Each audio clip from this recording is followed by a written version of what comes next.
नमस्कार श्रोतागण, उपासना पॉडकास्ट के सभी दर्शकों का स्वागत है। आप श्रवण कर रहे हैं श्रीलिंग महापुराण का पाठ।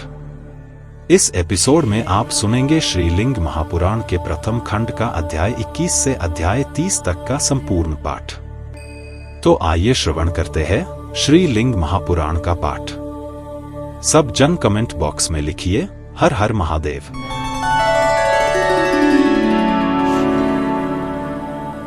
अध्याय 21 भगवान शिव की स्तुति। सूत जी ने कहा, तत्पश्चात ब्रह्मा को सामने रखकर गरुड़ स्वरूप भगवान विष्णु ने भगवान शिव को वेदों द्वारा आदेशित उनके भूत, वर्तमान और भविष्य के नामों से युक्त स्तोत्र सुनाया। विष्णु ने कहा, हे पवित्र अनुष्ठानों के देवता, अनंत तेज वाले, क्षेत्र के अधिपति, बीज बोने वाले, त्रिशूलधारी, पूजनीय उत्तम लिंग वाले, कर्मपालक तथा शुष्क एवं शुष्क वीर्य वाले, आपको नमस्कार है। ज्येष्ठ, श्रेष्ठ, अग्रगण्य और प्रथम को नमस्कार। जो आदर और पूजा के योग्य है उसे नमस्कार। सद्योजात को नमस्कार। अथाह और जीवों के स्वामी को नमस्कार। नग्न और सभी प्राणियों के स्वामी को नमस्कार। वेदों, स्मृतियों तथा कर्मों, दानों और द्रव्यों के स्वामी को नमस्कार है। योग और सांख्य के स्वामी को नमस्कार। ध्रुव तारे से बंधे हुए ऋषियों के स्वामी को नमस्कार। हे नक्षत्रों और ग्रहों के स्वामी, आपको नमस्कार है। बिजली, वज्र और बादलों की गड़गड़ाहट के स्वामी को नमस्कार है। महासागरों और उनके द्वीपों के स्वामी को नमस्कार। पर्वतों और महाद्वीपों के स्वामी को नमस्कार। नदियों और नालों के स्वामी, औषधीय जड़ी बूटियों और वृक्षारोपणों के स्वामी को प्रणाम। धर्म और धार्मिकता के कारण पालनकर्ता, सभी प्राणियों के स्वामी, पार्वती और उनके सनातन पार्षद के स्वामी को नमस्कार। रसों, रत्नों और काल के स्वामी को नमस्कार। हे दिन, रात, पक्ष और महीनों के स्वामी को नमस्कार। हे ऋतुओं और संख्याओं के स्वामी, तुझे नमस्कार। अपरार्ध, ब्रह्मा की आधी आयु के स्वामी को नमस्कार। परार्ध, ब्रह्मा की आधी आयु के स्वामी को नमस्कार।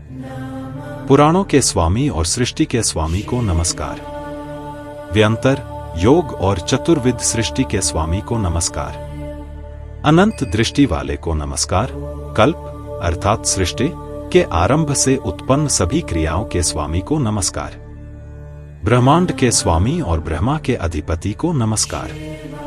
पवित्र विद्याओं के उद्गम स्रोत और पवित्र अनुष्ठानों के अधिपति को नमस्कार।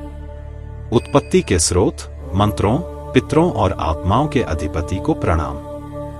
हे धर्मवाणी के देवता, प्राचीन वृषभ और आत्माओं के स्वामी, आपको प्रणाम। देवता को प्रणाम, जिनकी ध्वजा गायों और बैलों के नायक नंदिन है। प्रजापतियों के स्वामी, सिद्धों के स्वामी, दैत्यों, दानवों और राक्षसों के मरणासन स्वामी को नमस्कार। गंधर्वों, यक्षों, गरुड़, सर्पों और पक्षियों के स्वामी को नमस्कार है। गुह्य और पिशाचों के अधिपति गोकर्ण, रक्षक शंखकर्ण, जिनके कान भाले के समान हैं, को नमस्कार है। अज्ञेय वराह, सुअर को नमस्कार। रजोगुण से रहित देवों, असुरों और गणों के स्वामी तारा रीछ को नमस्कार। जल के स्वामी, तेज के स्वामी, लक्ष्मी, तेज और वैभव के स्वामी और पृथ्वी के स्वामी को नमस्कार है। जो बलवान और दुर्बल को एक करता है, जो उत्तेजित नहीं हो सकता, जो बैल, नंदी है और जिसका एक ही सींग प्रकाशित है तथा जिसका एक बड़ा कुबड़ है, उसे नमस्कार है। शरीर में स्थिर रहने वाले, प्रभा मंडल से आवृत रहने वाले, भूत, भविष्य और वर्तमान को दर्शाने वाले भगवान को नमस्कार है। तेजस्वी और वीर और अजय, वरदाता, महान आत्मा वाले श्रेष्ठतम व्यक्तियों को नमस्कार है। महत, प्रकृति के प्रथम रूप को उसकी तीनों अवस्थाओं, भूत, वर्तमान और भविष्य में नमस्कार है। प्रजा के प्रतिनिधि आपको नमस्कार है। तप को नमस्कार है। वरदाता को नमस्कार है। क्षुद्र और महान को नमस्कार। सर्वव्यापी प्रभु को नमस्कार। बंधन और मोक्ष को नमस्कार। स्वर्ग और नरक को नमस्कार। पूजनीय भगवान शिव को नमस्कार। यज्ञ और तेजोमय देव को नमस्कार। समस्त गुणों से परे तत्व को नमस्कार। पाश को, शस्त्र को, शस्त्रास्त्रों से सुसज्जित को, यज्ञ की सामग्री को, आवाहित को, यज्ञ में अर्पित वस्तु को खाने वाले को, इच्छित कर्म करने वाले को, कुआं खोदने जैसे दान करने वाले को, अग्निष्टोम करने वाले ब्राह्मण को, सभा के सदस्य को, यज्ञ का फल देने के बाद यज्ञीय स्नान करने वाले को नमस्कार है। हिंसा से दूर रहने वाले, प्रलोभनों से रहित, आत्माओं, जीवों के उद्धारक, पोषण देने वाले तथा सदाचार का अभ्यास करने वाले को नमस्कार है। रूप महत को नमस्कार। निर्भय को नमस्कार। सदा युवा, स्वर्ण रूप वाले, वरदाता, अधोलोक, उच्चलोक तथा शयन करने वालों के स्वामी भगवान को नमस्कार है। माला धारण करने वाले, इंद्रियों के माध्यम से विषयों का उपभोग करने वाले को नमस्कार है। जो ब्रह्मांड का प्रतिनिधित्व करते हैं, जो ब्रह्मांड रूप हैं और जिनके सिर, हाथ और पैर चारों ओर हैं, उन्हें नमस्कार है। जो अद्वितीय रुद्र हैं, उन्हें नमस्कार है। जो अग्नि में डाली गई आहुति ग्रहण करते हैं, उन्हें नमस्कार है। जो देवताओं के लिए आहुति ले जाने वाली अग्नि का प्रतिनिधित्व करते हैं, उन्हें नमस्कार है। उस पवित्र पुरुष को नमस्कार है जो सर्वसिद्धि से युक्त है। यज्ञकर्ता और यज्ञ में तत्पर व्यक्ति को नमस्कार है जो उत्तम योद्धा है, जो भयंकर रूप वाला है और जो उन लोगों को भी उत्तेजित करता है जिन्हें आसानी से उत्तेजित नहीं किया जा सकता। उत्तम संतति वाले, उत्तम बुद्धि वाले और तेजस्वी सूर्य को नमस्कार है। ज्ञानी, शुद्ध और सर्वव्यापी तथा सब लोग जिनका चिंतन करते हैं, उन्हें नमस्कार है। उनको नमस्कार है जो स्थूल भी हैं और सूक्ष्म भी। उनको नमस्कार है जो दृश्य भी हैं और अदृश्य भी। उनको नमस्कार है जो बरसते भी हैं और प्रज्वलित भी करते हैं, और जो वायु भी हैं और शीत भी। आपको नमस्कार है घुंघराले बालों वाली, बड़ी छाती और झुरमुट वाली, सुनहरे रंग वाली या सोने के समान, विचित्र नेत्रों वाले, लिंग रूप वाले, पीले रंग वाले, महान पराक्रमी तथा वर्षा को नष्ट करने वाले, कोमल नेत्रों वाले को नमस्कार है। भूरे, सफेद, काले, लाल, पीले और पीले रंग वाले को नमस्कार। तरक्षधारी को नमस्कार। विशेष लक्षणों से चिह्नित और अचिह्नित आपको नमस्कार। पूजा और अलंकरण के योग्य व्यक्ति को नमस्कार। जो एक योग्य संरक्षक है, उसे नमस्कार। कल्याणकारी को नमस्कार। वृद्ध को नमस्कार। अनुकूल स्वभाव वाले को नमस्कार। भूतकाल का प्रतिनिधित्व करने वाले, सत्यवादी को नमस्कार। सत्य और असत्य दोनों को नमस्कार। कमल के रंग वाले, मृत्यु के नाशक, मृत्यु के स्वामी, श्वेत, श्याम, पीले और लाल रंग वाले, संध्या के समय आकर्षक रूप से चमकते बादल के समान रंग वाले, दीक्षित, कमल के समान हाथ वाले, वस्त्रहीन और जटाधारी भगवान को नमस्कार है। उस विराट को नमस्कार है जो विशाल नहीं है, उस सबके समान है। उस अपरिवर्तनशील और अमर को नमस्कार है। उस रंग और गंध को दर्शाने वाले को नमस्कार है। उस शाश्वत और अहानिकर को नमस्कार है। उस विशाल को नमस्कार है जो सामने है। उस माया से रहित को नमस्कार है। उस पूर्ण और संतुष्ट को नमस्कार है। उस दुर्गम को नमस्कार है। उस क्रोध को दर्शाने वाले और उस गहरे पीले रंग वाले को नमस्कार है। उस व्यक्ति को नमस्कार है जिसका भौतिक शरीर ज्ञात होने के साथ साथ अज्ञात भी है। शक्तिशाली, वीर और शीघ्रगामी को नमस्कार है। रेतीली मिट्टी और जल की धारा के पीछे स्थित देवता को नमस्कार है। स्थित, विस्तारित और फैले हुए को नमस्कार है। हे बुद्धिमान कुम्हार, तुम्हें नमस्कार है। तुम्हारे मस्तक पर अर्धचंद्र है, तुम्हें नमस्कार है। विविध वेशभूषा और रंग वाले तथा बुद्धि के रूप वाले अद्भुत भगवान को नमस्कार है। महान चेतना और सजगता वाले को नमस्कार है। परम संतुष्ट और श्रेष्ठ उपकार देने वाले आपको नमस्कार है। धैर्यवान, संयमी और दृढ़ शरीर वाले को नमस्कार है। राक्षसों का नाश करने वाले, विषनाशक, तेजस्वी गर्दन वाले और क्रोध से परे भगवान को नमस्कार है। सर्वभक्षी मृत्युदेव को नमस्कार है। तीक्ष्ण शस्त्र धारण करने वाले, परम आनंद से युक्त, परम उल्लास से युक्त, केवल तपस्वियों को समझ में आने वाले, रोगों से रहित, सर्वस्वरूप और महान मृत्युदेव को नमस्कार है। प्रणव को नमस्कार है। प्रणव के स्वामी को, भगनेत्र के संहारक को, मृग के शिकारी को, परिश्रमी को तथा दक्ष के यज्ञ के विध्वंसक को नमस्कार है। समस्त प्राणियों की आत्मा, समस्त प्रभुओं से श्रेष्ठ, पुरों का नाश करने वाले, उत्तम शस्त्रों वाले, धनुष और फरसे वाले को नमस्कार है। पोषदंत और भगनेत्र का नाश करने वाले, कामनाओं के दाता, श्रेष्ठ, काम के शरीर को जलाने वाले को नमस्कार है। युद्ध भूमि में भयंकर मुख वाले को नमस्कार है। बड़े हाथी के मुख वाले को नमस्कार है। दैत्यों का नाश करने वाले तथा दैत्यों को कष्ट देने वाले भगवान को नमस्कार है। हिम को नष्ट करने वाले को, कठोर को, गीली खाल पहनने वाले को, श्मशान में सतत रुचि रखने वाले को, अग्निदाह धारण करने वाले को नमस्कार है। हे प्राणों के रक्षक, हे खोपड़ियों को धारण करने वाले तथा विभिन्न वर्णों के निश्चिंत भूतों से घिरे हुए, आपको नमस्कार है। जो पुरुष और स्त्री दोनों शरीर वाला है, जो देवी को प्रसन्न करता है, जो जटाधारी है, जो मुंडित सिर वाला है तथा जो सर्प को जनेऊ के रूप में धारण करता है, उसे नमस्कार है। जो नृत्य करने का अभ्यासी है, जो नृत्य और संगीत का शौकीन है, जो क्रोध के स्वामी है, जो संगीत का अभ्यास करता है और जो ऋषियों द्वारा गाया जाता है, उसे नमस्कार है।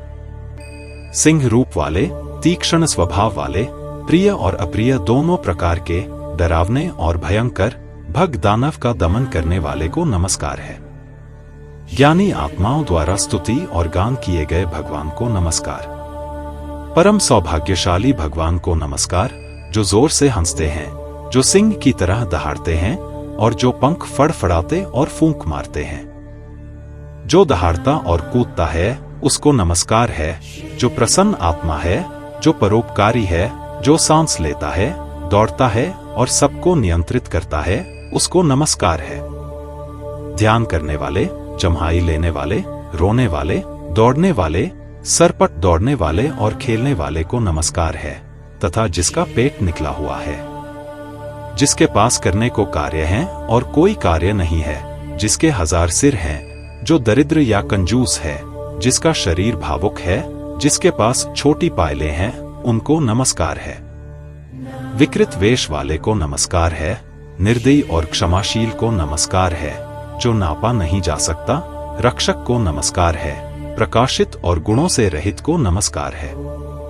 जो सुंदरता का प्रेमी है, जो सुंदर है, जो शिखा मणि से सुशोभित है, जो सूक्ष्मतम है तथा जो गुणों से मापा या जाना नहीं जा सकता, उसे नमस्कार है। उत्तम गुणों वाले को नमस्कार है। गुप्त पुरुष को, जो दुर्गम स्थानों को जाते हैं। यह पृथ्वी लोकों की जननी है। आपके चरणों का आश्रय सज्जन लोग लेते हैं। आपका उदर, जो समस्त सिद्धियों का आधार है, तारा समूहों से सुशोभित विशाल आकाश को धारण करता है। तारों की आकाश गंगा के समान ही आपके वक्षस्थल पर सुशोभित हार चमकता है। आपके 10 चरण, 10 भुजाएं हैं, जो स्कंदबंधों और कंगनों से सुशोभित हैं। आपकी गर्दन विशाल और विस्तृत है। वह नीले रंग के काजल के समान है। वह स्वर्णिम धागों से सुशोभित है।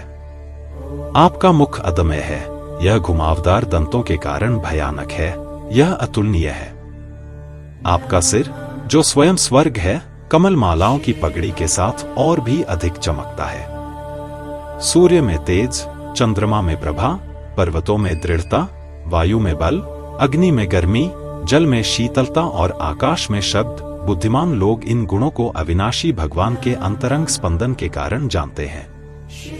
जप के लिए भगवान शिव के निम्नलिखित नामों का प्रयोग करना चाहिए, जैसे महादेव, महायोग, महेश्वर, पुरुषाय, मन के नगर में स्थित, गुहावासी, गुफा में रहने वाले, खेचर, आकाश में विचरण करने वाले, राजनिचर, रात्रि में चलने वाले, तपोनिधि, तपस्या के भंडार, गुहागुरु, गुहा के स्वामी, नंदन, प्रसन्नता प्रदान करने वाले, नंदवर्धन, प्रसन्नता बढ़ाने वाले, हाय शीर्ष, घोड़े की गर्दन वाले, पयोधाता, दूध देने वाले, विधाता, न्याय करने वाले, भूत भावन, जीवों को सक्रिय करने वाले, बोधव्य, ज्ञान का विषय, बोधिता, ज्ञान का विषय, नेता, नेता, दुर्धर्ष, अजय, दुष्प्रकंपन, अविचल, बृहद्रथ, बड़ा रथ, भीमकर्मन, भयानक कार्य, बृहत कीर्ति, महान यश, धनंजय, धन को जीतने वाला, घंट प्रिय,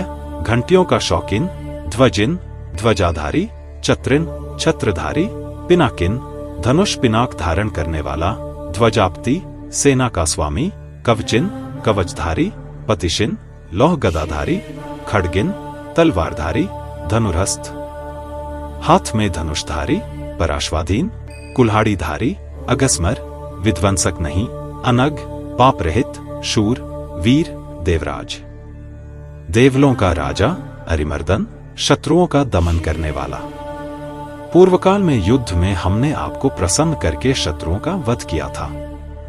आप जल में स्थित अग्नि हैं। समुद्र का सारा जल पीकर भी आप तृप्त नहीं हुए हैं। आप शरीर से तो क्रोधित हैं, किंतु भीतर से प्रसन्न हैं। आप कामनाओं के दाता हैं। आप जहां चाहें जा सकते हैं। आप हम पर स्नेह करते हैं। आप ब्रह्मचारी धर्माचार्य हैं। आप अथाह हैं और ब्राह्मणों के प्रति कृपालु हैं। आप समाज द्वारा पूजित हैं। आपने यज्ञ को देवताओं का शाश्वत कोष बना दिया है। अग्निदेव आपको वेदों में वर्णित अनुसार आहुति प्रदान करते हैं। हे परमेश्वर, यदि आप प्रसन्न हो तो हम भी प्रसन्न हो जाते हैं। आप पार्वती के स्वामी हैं। आप अनादि हैं। प्रथम सृष्टि के समय आप ब्रह्मा हैं, जो जगतों के रचयिता हैं। सांख्य मत के अनुयायी आपको प्रकृति से परे अनुभव करते हैं और ध्यान के अंत में वे आप में प्रवेश करते हैं, जो मृत्यु से रहित है। जो लोग आपका ध्यान करते हैं, वे आपको योग के द्वारा नित्य सिद्ध समझते हैं और फिर उन योगों का परित्याग कर देते हैं। वे ज्ञानी पुरुष जो अपने कर्मों द्वारा आपकी शरण लेते हैं, वे दिव्य आनंद का अनुभव करते हैं। आपकी महानता का गुणगान हमने अपनी क्षमतानुसार किया है। आपकी वास्तविकता और सिद्धांतों का वर्णन नहीं किया जा सकता। आप परमात्मा हैं, जिन्हें आसानी से पार नहीं किया जा सकता। आप हमारे प्रति सर्वत्र मंगलमय रहें। आप जैसे हैं वैसे ही हैं। आपको नमस्कार है।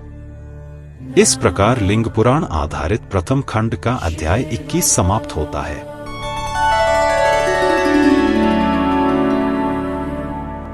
अध्याय 22 रुद्रोत्पत्ति। सूत जी ने कहा, उन दोनों को अत्यंत विनम्र देखकर मधु के समान लाल नेत्रों वाले उमादेव सत्य के कथन से अत्यंत प्रसन्न हुए। 3 नेत्रों वाले पिनाकधारी और त्रिशूलधारी भगवान शिव, जो दक्ष के यज्ञ का विध्वंस करते हैं, अत्यंत प्रसन्न हुए। उनके अमृतुल्य वचन सुनकर भगवान शिव ने उनसे विनोद पूर्वक पूछा, यद्यपि वे उनके इरादे जानते थे। आप महान आत्माएं कौन हैं जो एक दूसरे के कल्याण के लिए उत्सुक हैं? आप कमल नेत्र वाले लोग इस भयंकर बाढ़ में किसी तरह एक साथ मिल गए हैं। एक दूसरे की ओर देखते हुए उन महान आत्माओं ने उत्तर दिया, हे प्रभु, ऐसी कौन सी बात है जो आपसे अज्ञात है? हे महान माया के स्वामी रुद्र, हम दोनों आपकी स्वेच्छा से उत्पन्न हुए हैं। उनकी बातें सुनकर, उनका आदर सत्कार करके, उनका अभिवादन करके महिमावान स्वामी ने मधुर और मधुर वचन बोले। हे ब्रह्मा, हे विष्णु, मैं आपसे बात कर रहा हूं। मैं आपके शाश्वत मूल्य वाले शब्दों में निहित भक्ति से प्रसन्न हूं। आप दोनों मेरे हृदय के प्रिय हैं। अब मैं तुम्हें क्या दूं? तुम कौन सा मधुर वरदान चाहते हो? तब भगवान विष्णु ने भगवान शिव से कहा, हे प्रभु, आपने मुझे सब कुछ प्रदान किया है। यदि आप मुझ पर इतने प्रसन्न हैं, तो हे प्रभु, कृपा करके मेरी भक्ति को स्थिर रखें।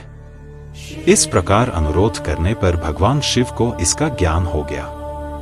उन्होंने विष्णु का आदर किया और उन्हें अपने चरण कमलों की भक्ति प्रदान की।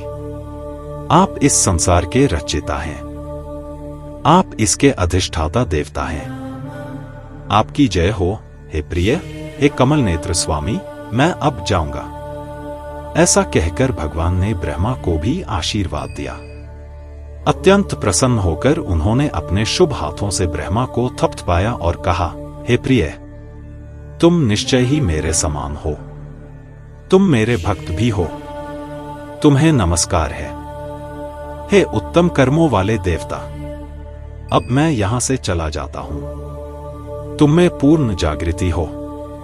ऐसा कहकर समस्त देवताओं द्वारा प्रणाम किए हुए गणों के स्वामी वहीं अंतर्धान हो गए। भगवान विष्णु से पूर्ण ज्ञान प्राप्त करने के पश्चात कमल से उत्पन्न ब्रह्मा ने सृष्टि की इच्छा से घोर तपस्या की। इस तपस्या के करने पर भी उन्हें कोई फल प्राप्त नहीं हुआ। बहुत समय बीतने पर उसका दुख क्रोध में बदल गया। क्रोध से भरी आंखों से आंसू की बूंदें टपकने लगीं। उन आंसुओं की बूंदों से विशाल विषधर सर्प प्रकट हुए। उनमें वात, पित्त और कफ तीनों ही द्रव्य थे। वे परम सौभाग्यशाली थे, वे स्वस्तिक चिन्हों से सुशोभित थे। उनके बाल बिखरे हुए और बिखरे हुए थे। प्रारंभ में उत्पन्न हुए सर्पों को देखकर ब्रह्मा ने स्वयं को धिक्कारा। हे मेरे इस तप के फल पर धिक्कार है, यदि ऐसा ही हो। आरंभ में ही मेरी संतान संसार का नाश करने वाली बन गई है। क्रोध और आवेश के कारण उसे अत्यंत दुर्बलता का अनुभव हुआ। दुर्बलता के कारण उत्पन्न कष्ट से उसने अपने प्राण त्याग दिए।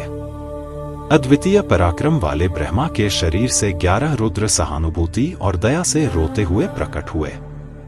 रोने के कारण वे रुद्र कहलाए। रुद्र और प्राण एक दूसरे के समान हैं। प्राण सभी जीवों में स्थित हैं। कठोर अनुशासन का पालन करने वाले त्रिशूलधारी भगवान शिव ने उन्हें पुनः जीवन प्रदान किया। जीवन पाकर ब्रह्मा जी ने देवों के स्वामी भगवान शिव को प्रणाम किया। गायत्री के माध्यम से उन्होंने उन्हें ब्रह्मांड के समान देखा। उन्हें इस रूप में देखकर और उनकी स्तुति करके ब्रह्मा जी आश्चर्यचकित हो गए। उन्हें बार बार प्रणाम करते हुए उन्होंने कहा, हे प्रभु, आपने सद्योजात आदि रूप कैसे धारण किए हैं। इस प्रकार लिंग पुराण आधारित प्रथम खंड का अध्याय 22 समाप्त होता है।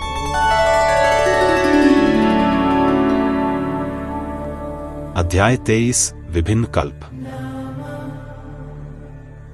सूत जी ने कहा, ब्रह्मा जी के वचन सुनकर ब्रह्मरूपधारी भगवान शिव ने उन्हें ज्ञान देने के लिए मुस्कुराते हुए उनसे बात की। जब श्वेत कल्प प्रचलित था तब मैं ही था। मेरे पास श्वेत पगड़ी, श्वेत मालाएं और श्वेत वस्त्र थे। मैं स्वयं श्वेत था, मेरी हड्डियां श्वेत थीं, बाल श्वेत थे, रक्त श्वेत था और रंग श्वेत था। इसलिए उस कल्प को भी श्वेत कल्प कहा गया। गायत्री, जो देवताओं की देवी हैं और मुझसे उत्पन्न हुई थी, उनके अंग श्वेत थे, रंग श्वेत था, रक्त श्वेत था। वे ब्राह्मणी कहलाती थी। हे देवराज, इसीलिए आपने मुझे गुप्त देवता माना है। अपनी तपस्या से मैंने सद्योजात रूप धारण किया था। सद्योजात नाम गुप्त ब्रह्मा है। जो द्विज मुझे जानते हैं, जिन्होंने गुप्त स्वभाव धारण कर लिया है, वे मेरे समीप पहुंचेंगे, जहां से वापस लौटना संभव नहीं है। जब मेरे रंग के कारण लोहित नामक अगला कल्प आया, तब गायत्री, जो लाल मांस, लाल अस्थि, लाल रक्त, लाल दूध, लाल नेत्र और लाल थनों के साथ उत्पन्न हुई, गाय के रूप में महिमावान हुई, ब्राह्मणी कहलाई। चूंकि रंग लाल हो गया था और स्वामी वाम थे, इसलिए मुझे वामदेव के नाम से जाना गया। हे महाबलवान देव, उस समय भी मुझे, जो भिन्न रंग में था, आपने पहचाना था, जिन्होंने योग का सहारा लेकर आत्म संयम का अभ्यास किया था। तब मुझे वामदेव के नाम से जाना गया। जो द्विज मेरे वामदेव रूप को जान लेंगे, वे रुद्र के लोक में जाएंगे, जहां से कोई वापसी नहीं है। जब युग धीरे धीरे परिवर्तित हुआ और मेरा रंग पीला हो गया, तो उस कल्प को पिता नाम दिया गया, जो कि मेरा दिया हुआ नाम था। मुझसे उत्पन्न हुई देवताओं की देवी गायत्री का नाम ब्रह्माणी था। उनका शरीर पीला, रक्त पीला और वर्ण पीला था। हे महाबलवान देव, वहां भी योगाभ्यास में तत्पर योगियों ने आपके योगयुक्त मन से मुझे साक्षात्कार कराया। आपने मुझे तत्पुरुष रूप में साक्षात्कार कराया। हे स्वर्ण अंड से उत्पन्न देव, इसीलिए मुझे तत्पुरुष रूप प्राप्त हुआ। जो पुरुष तपस्वी, मलरहित, ब्रह्मा के संपर्क में हैं और जो मुझे रुद्र के रूप में और रुद्राणी को गायत्री के रूप में जानते हैं, वेदों की माता, वे रुद्र के लोक में जाते हैं, जहां से कोई वापसी नहीं होती। जब मैं भयानक और काले रंग का हो गया, तब मेरे द्वारा धारण किए गए रंग के कारण कल्प को कृष्ण के नाम से जाना गया। वहां मैं काल, मृत्यु के देवता के समान हूं।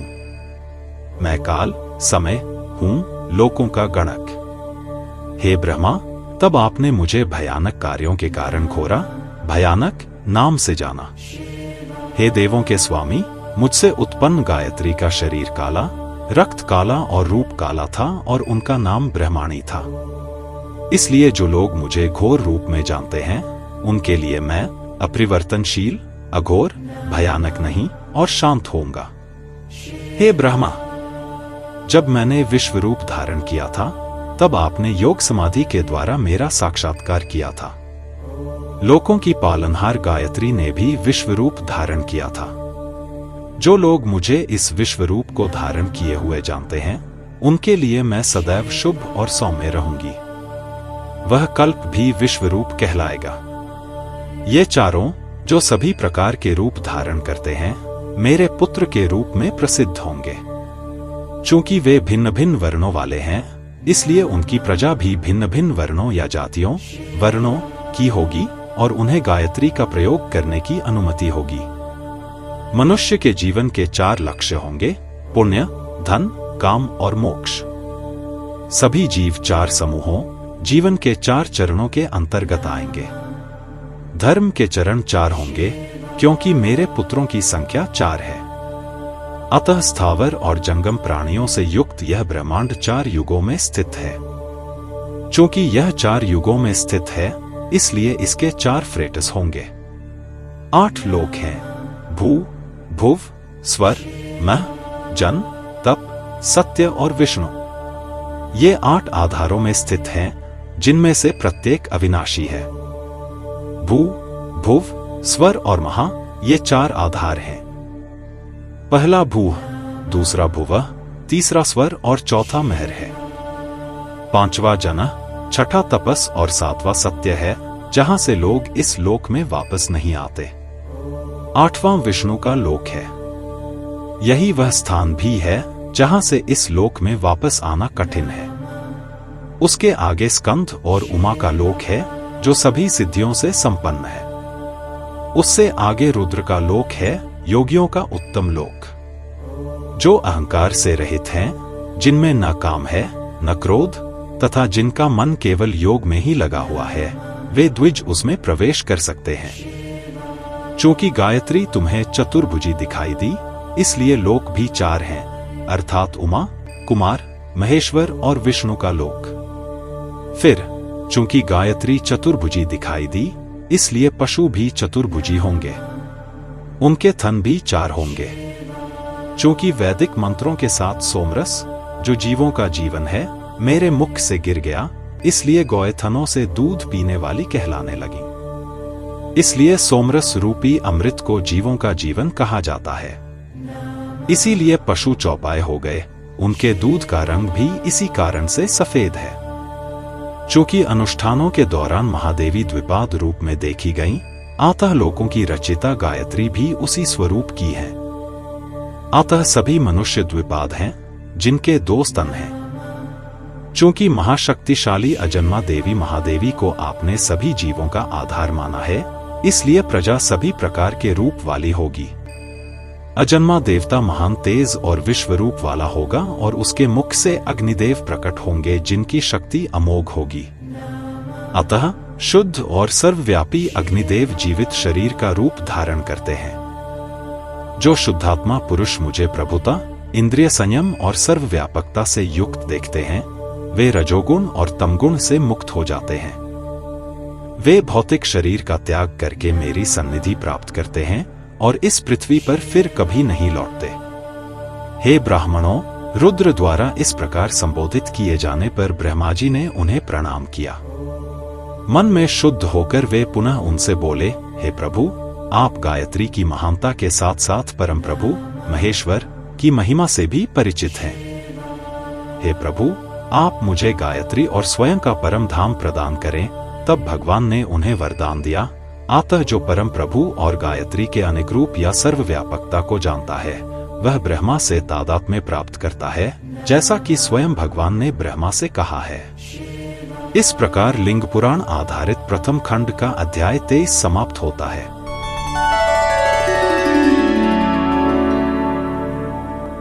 अध्याय 24 शिव के अवतार। सूत जी ने कहा, रुद्र की कही हुई सारी बातें सुनकर प्रजापति ब्रह्मा ने देवों के स्वामी रुद्र को प्रणाम किया और इस प्रकार बोले, हे देव प्रभु, देव प्रमुखों के स्वामी, हे बहुरूप, हे महेश्वर, हे उमा के पति, हे महान देव, सभी द्वारा सम्मानित, आपको नमस्कार है। हे मुनिरूप, हे परम धन्य देव, ये सर्वपूज्य शरीर ब्राह्मणों को कब और किस युग में दिखाई देंगे और किस तप या योग साधना से। हे महादेव, आपको नमस्कार है।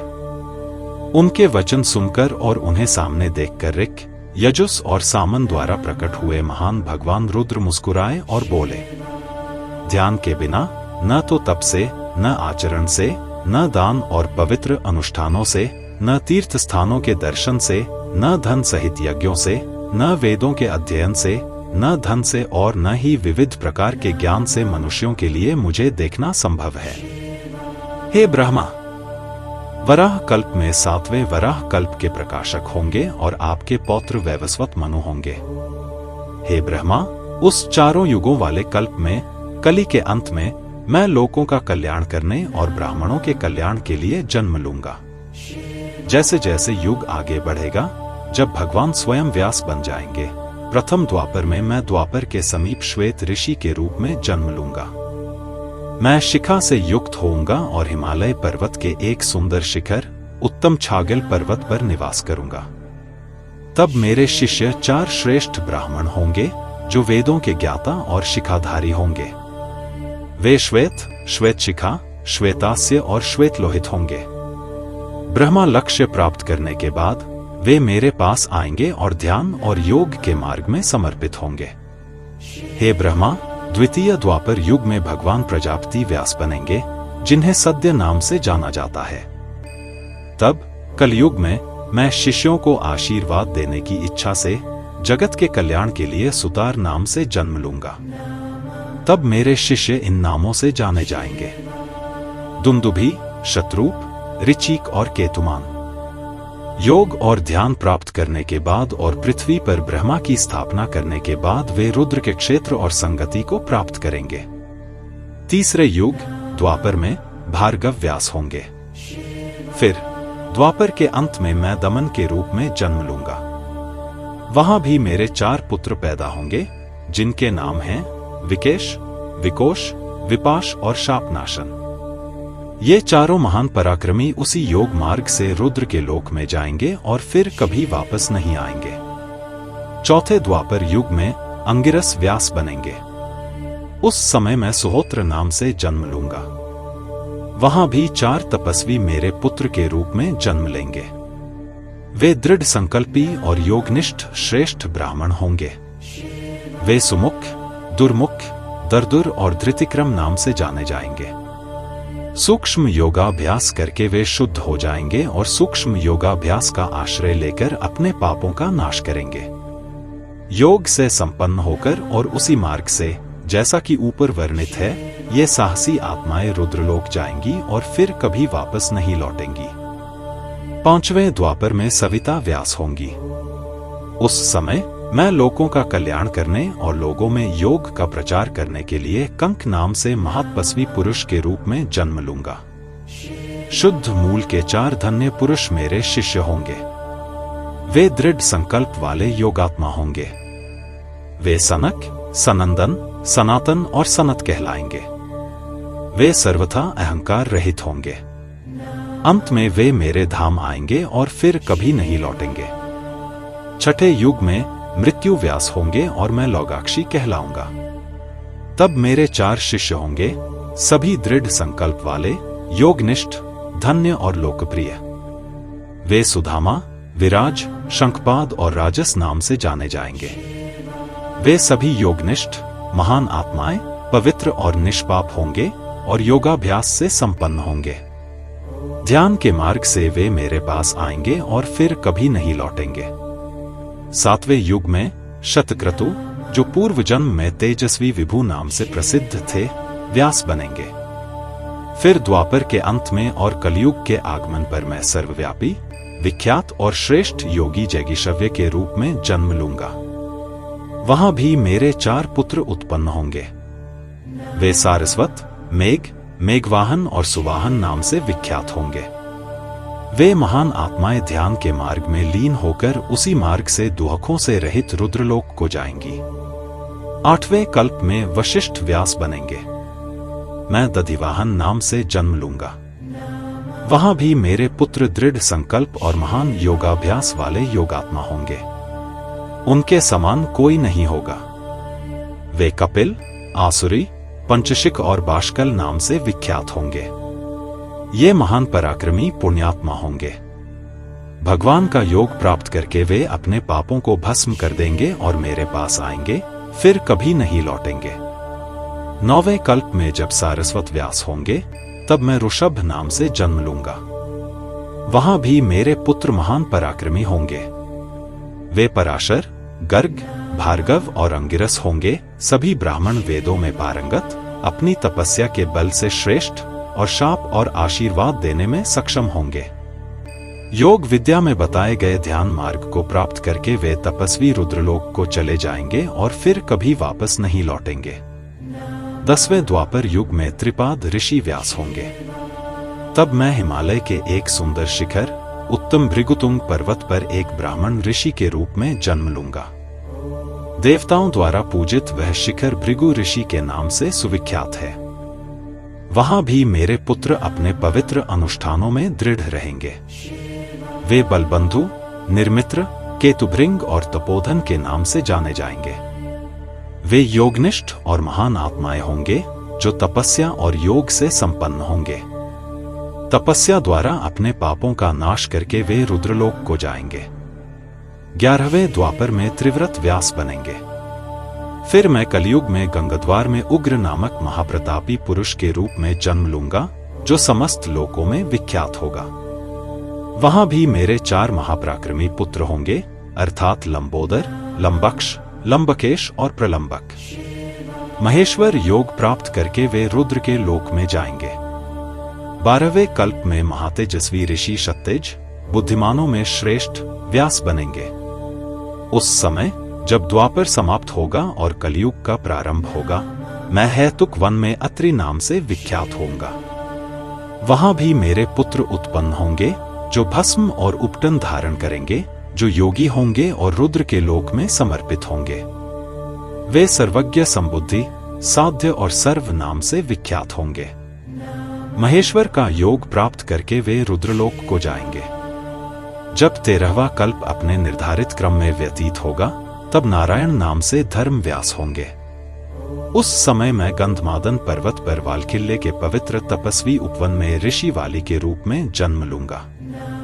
वहां भी वे तपस्वी मेरे पुत्र रूप में जन्म लेंगे।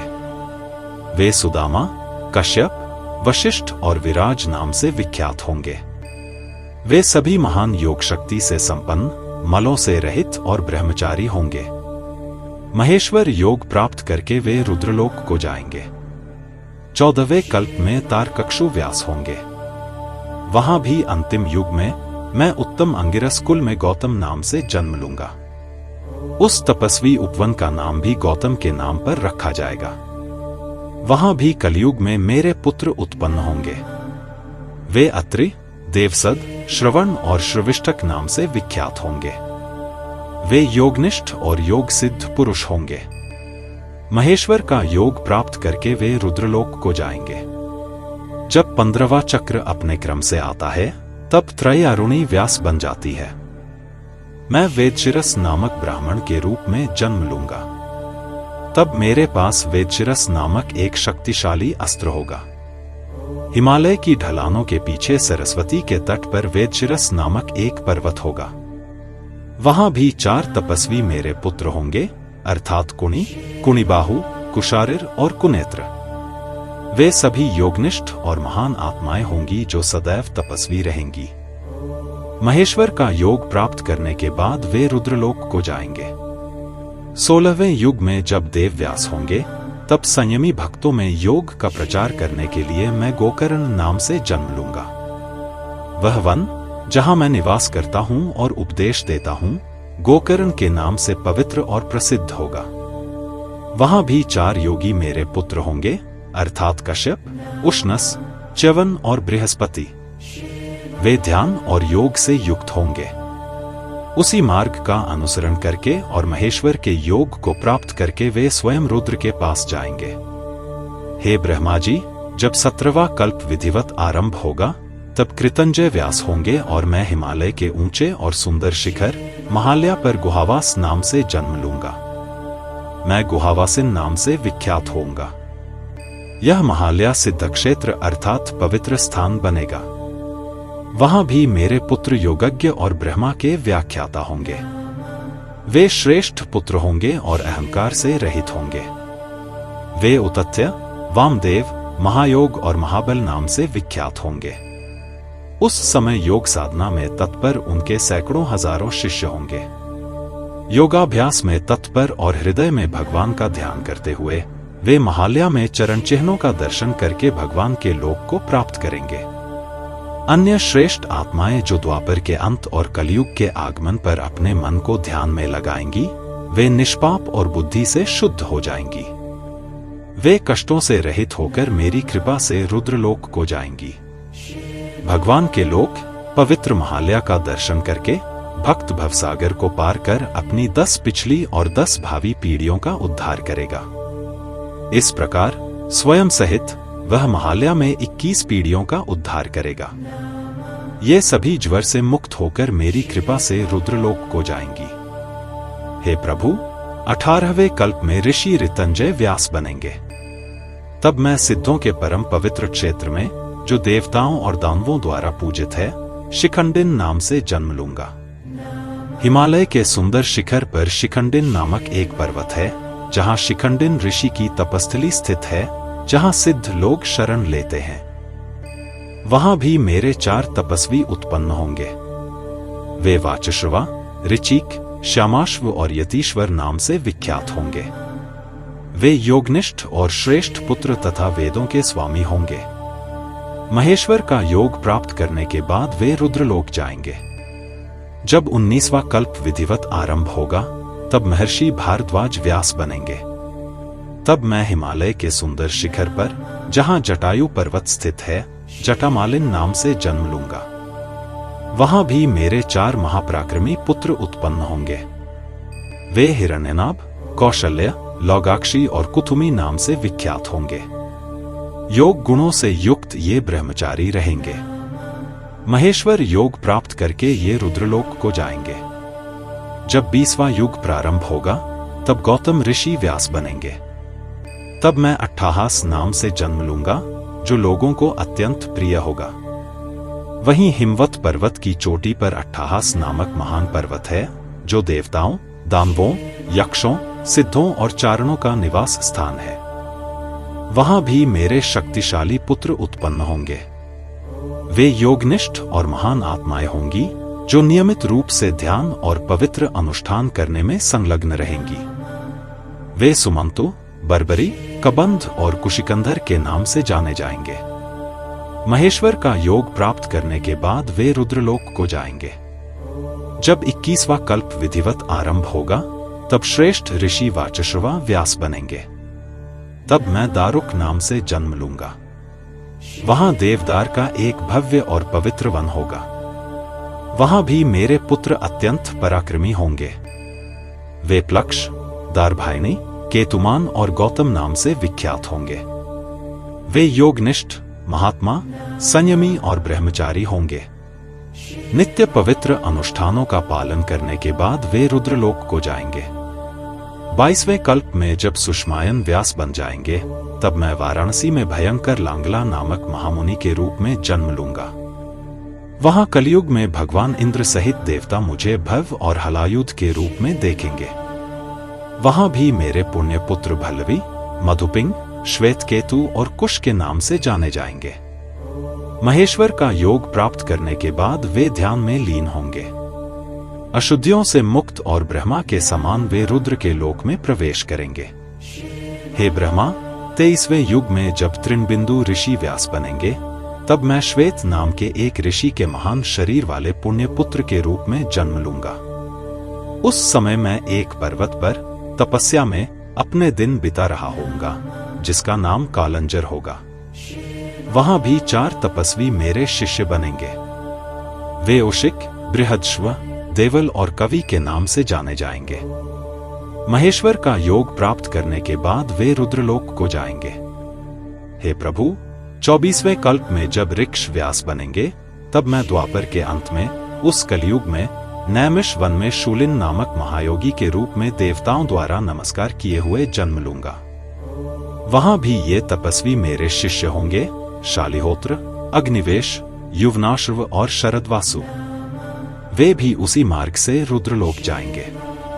जब 25वां युग आरंभ होगा, तब वशिष्ठ के पुत्र, जिनका नाम शक्ति है, व्यास बनेंगे। उस समय मैं मुंडा हुआ सिर और हाथ में दंड लिए भगवान दंडी मुंडीश्वर के रूप में जन्म लूंगा। वहां भी ये तपस्वी मेरे पुत्र होंगे, अर्थात चागल, कुंडकर्ण, कुंभांड और प्रवाहक। महेश्वर का योग प्राप्त करके वे अमरता प्राप्त करेंगे।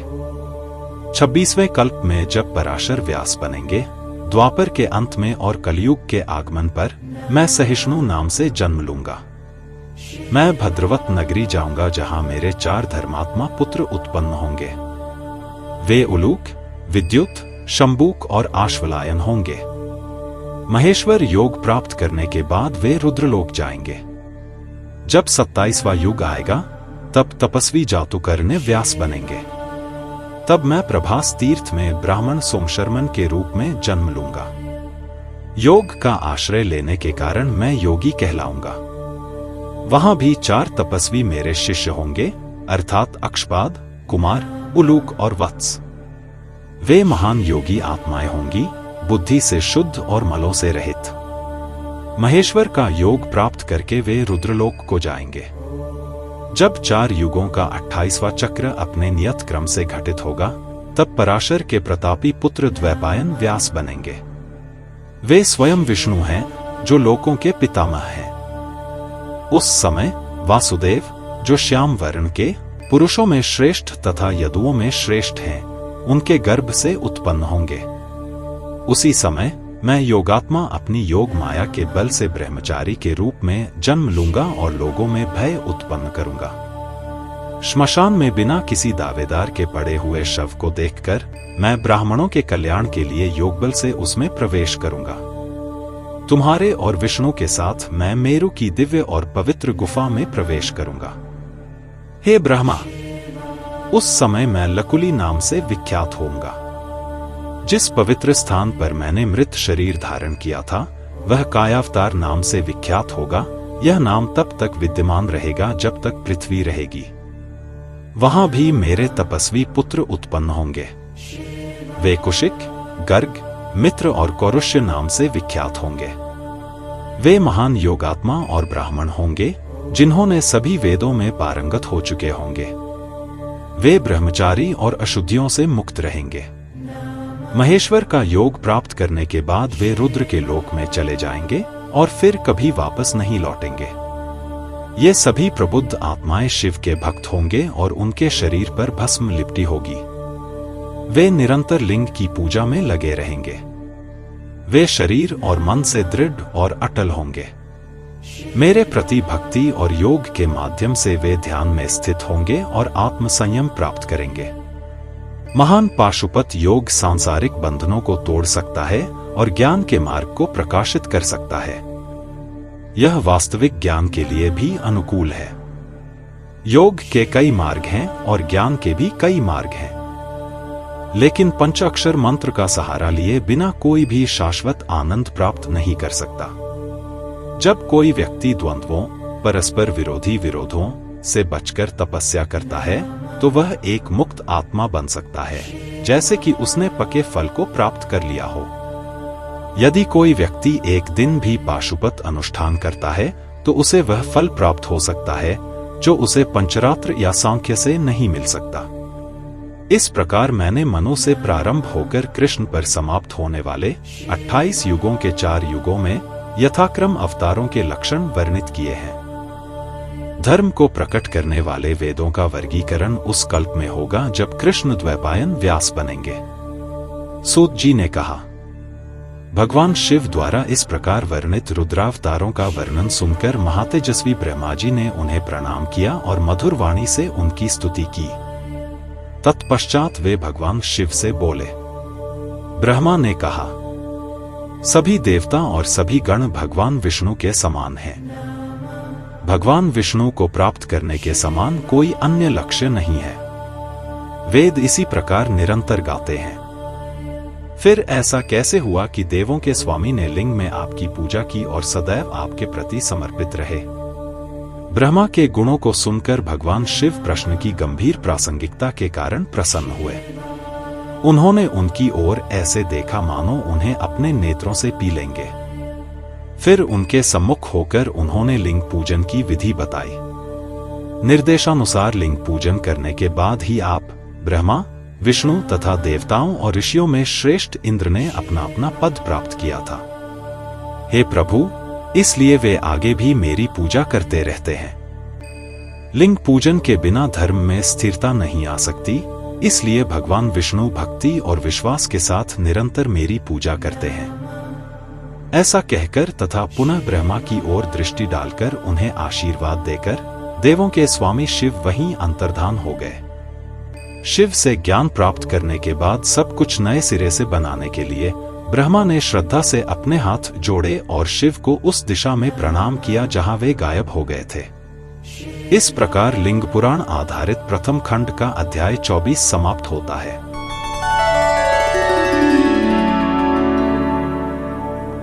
अध्याय 25 आचमन और स्नान विधि।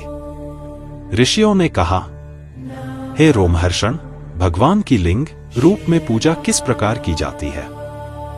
कृपया अब हमें यह समझाइए। सूत जी ने कहा, कैलाश पर्वत पर भगवान हिमालय की गोद में बैठी उनकी पुत्री देवी पार्वती ने महाप्रभु से यही प्रश्न किया। तब भगवान ने उन्हें लिंग पूजन की विधि बताई। उस समय शालंकायन के पुत्र नंदिन पास ही खड़े थे। हे उत्तम कर्म करने वाले ऋषियों, उन्होंने सब कुछ सुना और ब्रह्मा जी के पुत्र सनत को बताया। उनसे महातेजस्वी व्यास ने वेदों में वर्णित लिंग पूजा, स्नान और अन्य अनुष्ठानों पर महान प्रवचन प्राप्त किया। मैं उसे उसी प्रकार सुनाऊंगा जिस प्रकार उन्होंने नंदिन से मौखिक रूप से सुना था। नंदिन ने कहा, अब से मैं ब्राह्मणों के कल्याण के लिए समस्त पापों का नाश करने वाले पवित्र स्नान के विधान का वर्णन करूंगा। पूर्वकाल में स्वयं भगवान शिव ने इसकी घोषणा की थी। इस विधि से पवित्र स्नान करने, भगवान शिव की पूजा करने तथा एक समय में ब्रह्मकूर्प करने से मनुष्य पापों से मुक्त हो जाता है। हे ब्रह्मा के पुत्रों में श्रेष्ठ, देवताओं के स्वामी शिव ने ब्राह्मणों तथा अन्य लोगों के कल्याण के लिए 3 प्रकार के स्नान का आदेश दिया है। सर्वप्रथम जल स्नान, तत्पश्चात पवित्र भस्म स्नान, 4 तत्पश्चात मंत्रोच्चारण और तत्पश्चात भगवान की पूजा करनी चाहिए। जो व्यक्ति भावों और भावनाओं से मलिन है, वह जल स्नान या भस्म लगाने के बाद भी शुद्ध नहीं होता। केवल भावात्मक रूप से शुद्ध व्यक्ति ही शुद्धिकरण अनुष्ठान करेगा, अन्यथा नहीं। इसमें कोई संदेह नहीं है कि भावना से दूषित मनुष्य पवित्र नहीं होता, भले ही वह ब्रह्मांड के प्रलय तक नदियों, तालाबों और झीलों में स्नान करता रहे। मनुष्य का कमल समान मन तमोगुण के कारण सोया हुआ है। जब वह ज्ञान के तेज से जागृत होता है, तब मनुष्य शुद्ध हो जाता है। भक्त स्नान के लिए मिट्टी, गोबर, छे, तिल, फूल और राख लेकर उन्हें किनारे पर रखेगा। फिर वह स्नान के लिए पवित्र जल में कुशा छिड़केगा। अपने पैर धोने, आचमन करने और किनारे पर रखी वस्तुओं से शरीर का मैल साफ करने के बाद वह स्नान करेगा। उद्रित्सी मंत्र का जाप करते हुए वह शरीर को पुनः थोड़े से दिन से स्नान कराए और दूसरा वस्त्र धारण करके स्नान करे। गंध द्वारा दुराधर्षाम मंत्र का जाप करते हुए वह भूरी गाय के गोबर को, जो भूमि को छूने से पहले ही इकट्ठा हो गया हो, अपने शरीर पर मल ले। पुनः स्नान करके वह मैला वस्त्र त्याग दे, नया श्वेत वस्त्र धारण करे और पुनः स्नान करे। पापों के नाश के लिए वह वरुण का आह्वान करे। फिर वह ध्यान द्वारा भगवान की आराधना करे। वह 3 बार आचमन करे और फिर शिव का चिंतन करते हुए पवित्र जल में डुबकी लगाए। पुनः आचमन करके वह पवित्र जल में मंत्रों की प्रेरणा करे। पुनः जल में डुबकी लगाकर वह अघमर्षण 9 मंत्र का जाप करे। भक्त बड़े संयम के साथ उस जल में सूर्य, चंद्रमा और अग्नि के चक्रों का स्मरण करे। मंत्रों का ज्ञाता आचमन करके जल से ऊपर उठे और पवित्र जल के बीच में खड़े होकर गाय के सींग से अथवा अच्छी तरह धुले हुए पलाश के पत्तों से बने प्यालों से अपने सिर पर जल उंडेले। जल में कुशा और पुष्प छिड़के जाए। हे ब्राह्मणों, अपने सिर पर जल डालते हुए वह अपनी पवित्रता की वृद्धि के लिए संबंधित देवताओं, जिनमें आह्वान किया गया है, के रूपों और संबंधित ऋषियों का स्मरण करते हुए इन मंत्रों का जाप करेगा। मंत्रों में रुद्र, पवमान जिसे त्वरित कहा जाता है, 2 शांति मंत्र और शन्नो देवी मंत्र और सद्योजात के 5 पवित्र मंत्र शामिल हैं। फिर वह अपने हृदय में 5 मुख वाले भगवान त्र्यंबक का ध्यान करेगा। अपने सूत्र में बताए अनुसार मुख धोकर, आचमन करके, हाथ में पवित्रा धारण करके वह किसी स्वच्छ स्थान पर सुखपूर्वक बैठेगा। अपने दाहिने हाथ से कुश जल अपने शरीर पर छिड़केगा और पुनः आचमन करेगा। फिर वह कलापूर्वक अपने चारों ओर जल घुमाएगा और परिक्रमा करेगा। इससे उसके हिंसा के पाप नष्ट हो जाएंगे। हे पुण्यात्मा ब्राह्मणों, तुम्हारे कल्याण के लिए स्नान और आचमन की यह उत्तम विधि संक्षेप में बताई गई है। इस प्रकार लिंग पुराण आधारित प्रथम खंड का अध्याय 25 समाप्त होता है।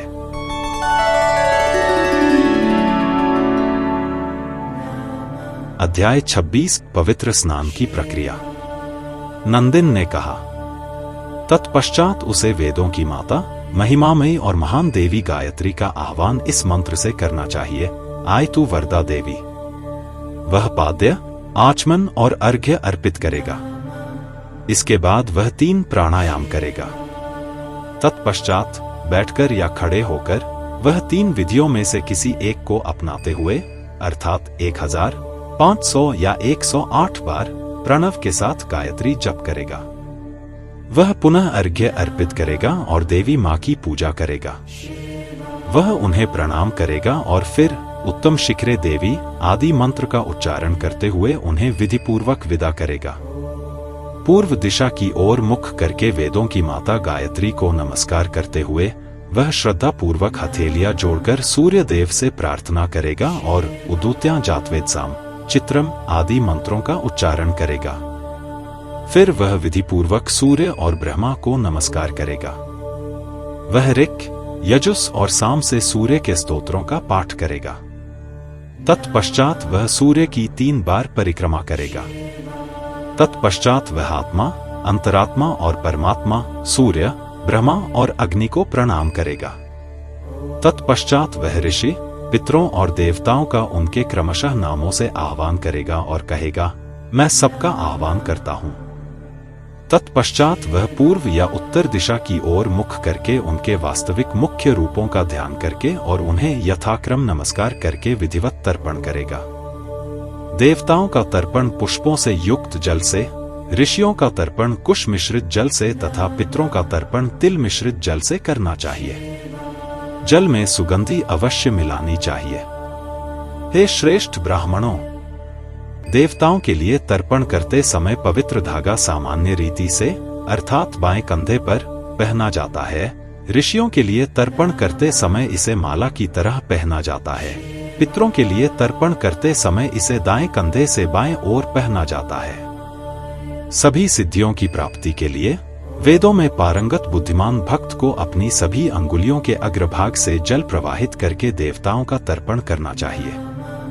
वह अपनी कनिष्ठिका अंगुली के अग्रभाग से जल प्रवाहित करके ऋषियों का तर्पण करेगा।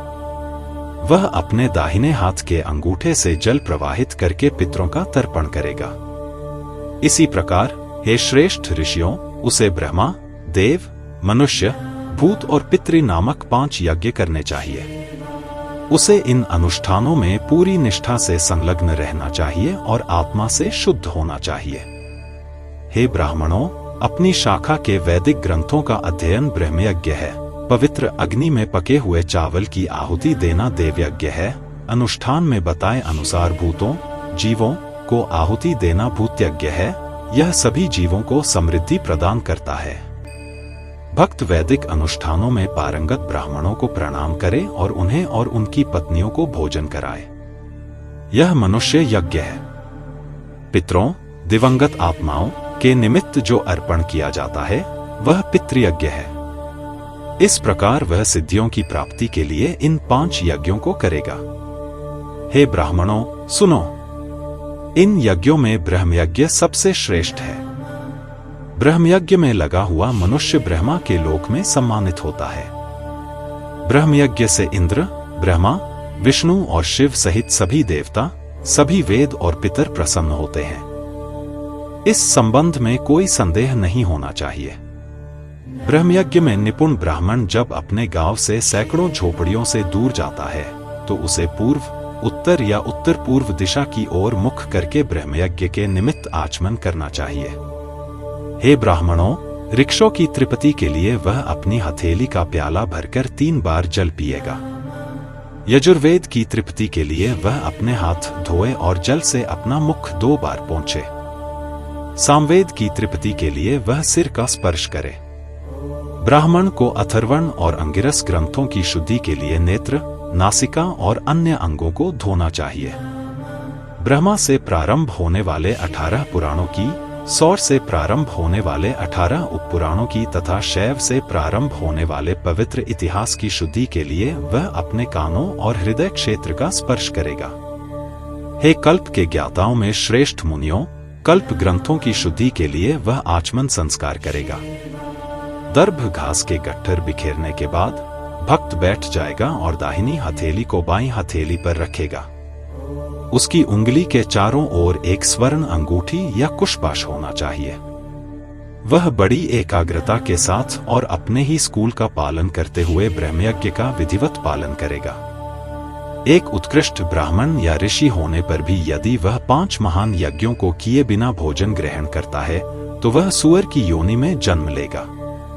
ब्रह्मयज्ञ के पश्चात वह स्वयं स्नान करेगा, विधिपूर्वक पवित्र जल एकत्रित करेगा और पूर्ण आत्मसंयम के साथ शिविर में प्रवेश करेगा। घर के बाहर उसे जल से हाथ पैर धोने चाहिए।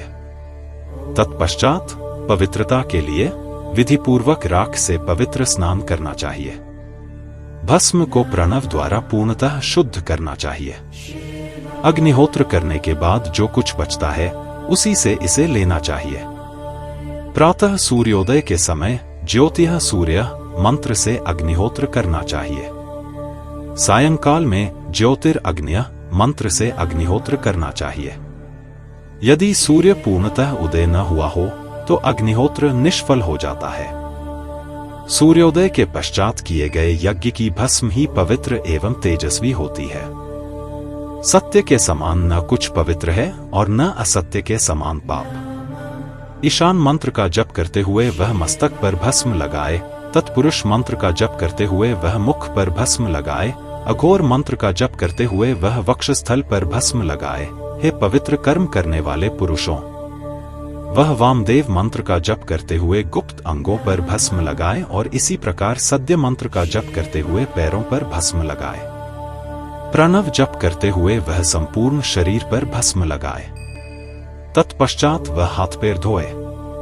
उन्हें धोने के बाद वह देवों के स्वामी का ध्यान करते हुए भस्म ले और आपोहिष्ठा मंत्र तथा ऋक्, यजुस और सामन ग्रंथों से लिए गए अन्य पवित्र सूत्रों का जप करते हुए स्नान करें। इस प्रकार हे ब्राह्मणों, तुम्हारे कल्याण के लिए पवित्र स्नान की विधि संक्षेप में बताई गई है। जो व्यक्ति एक बार भी ऐसा करेगा वह भगवान के परम धाम को प्राप्त करेगा। इस प्रकार लिंग पुराण आधारित प्रथम खंड का अध्याय 26 समाप्त होता है।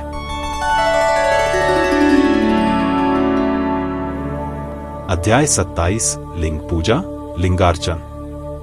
नंदिन ने कहा, सुनो, मैं संक्षेप में लिंग की पूजा के विधि विधानों का वर्णन करूंगा।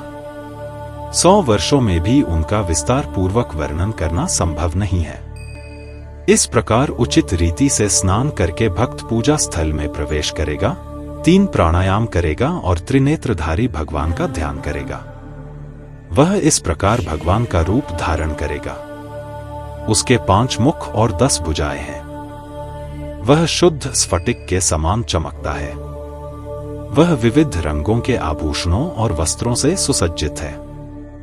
दहन, प्लवन आदि कुछ तांत्रिक साधनाओं के माध्यम से वह स्वयं को भगवान शिव के शरीर में परिवर्तित कर लेगा और उनकी पूजा करना शुरू कर देगा। शरीर को शुद्ध करने के बाद वह मूल मंत्रों का न्यास करेगा। सर्वत्र 5 ब्राह्मण, सद्योजात आदि प्रणव के साथ क्रम से स्थापित होंगे। नमः शिवाय नामक परम तेजस्वी सूत्र में वेद सूक्ष्म रूप में विद्यमान है। जिस प्रकार न्यग्रोध के सूक्ष्म बीज में पवित्र गूलर का वृक्ष विद्यमान है, उसी प्रकार महान ब्रह्मा भी इस महान एवं तेजस्वी सूत्र में सूक्ष्म रूप में स्वयं विद्यमान है।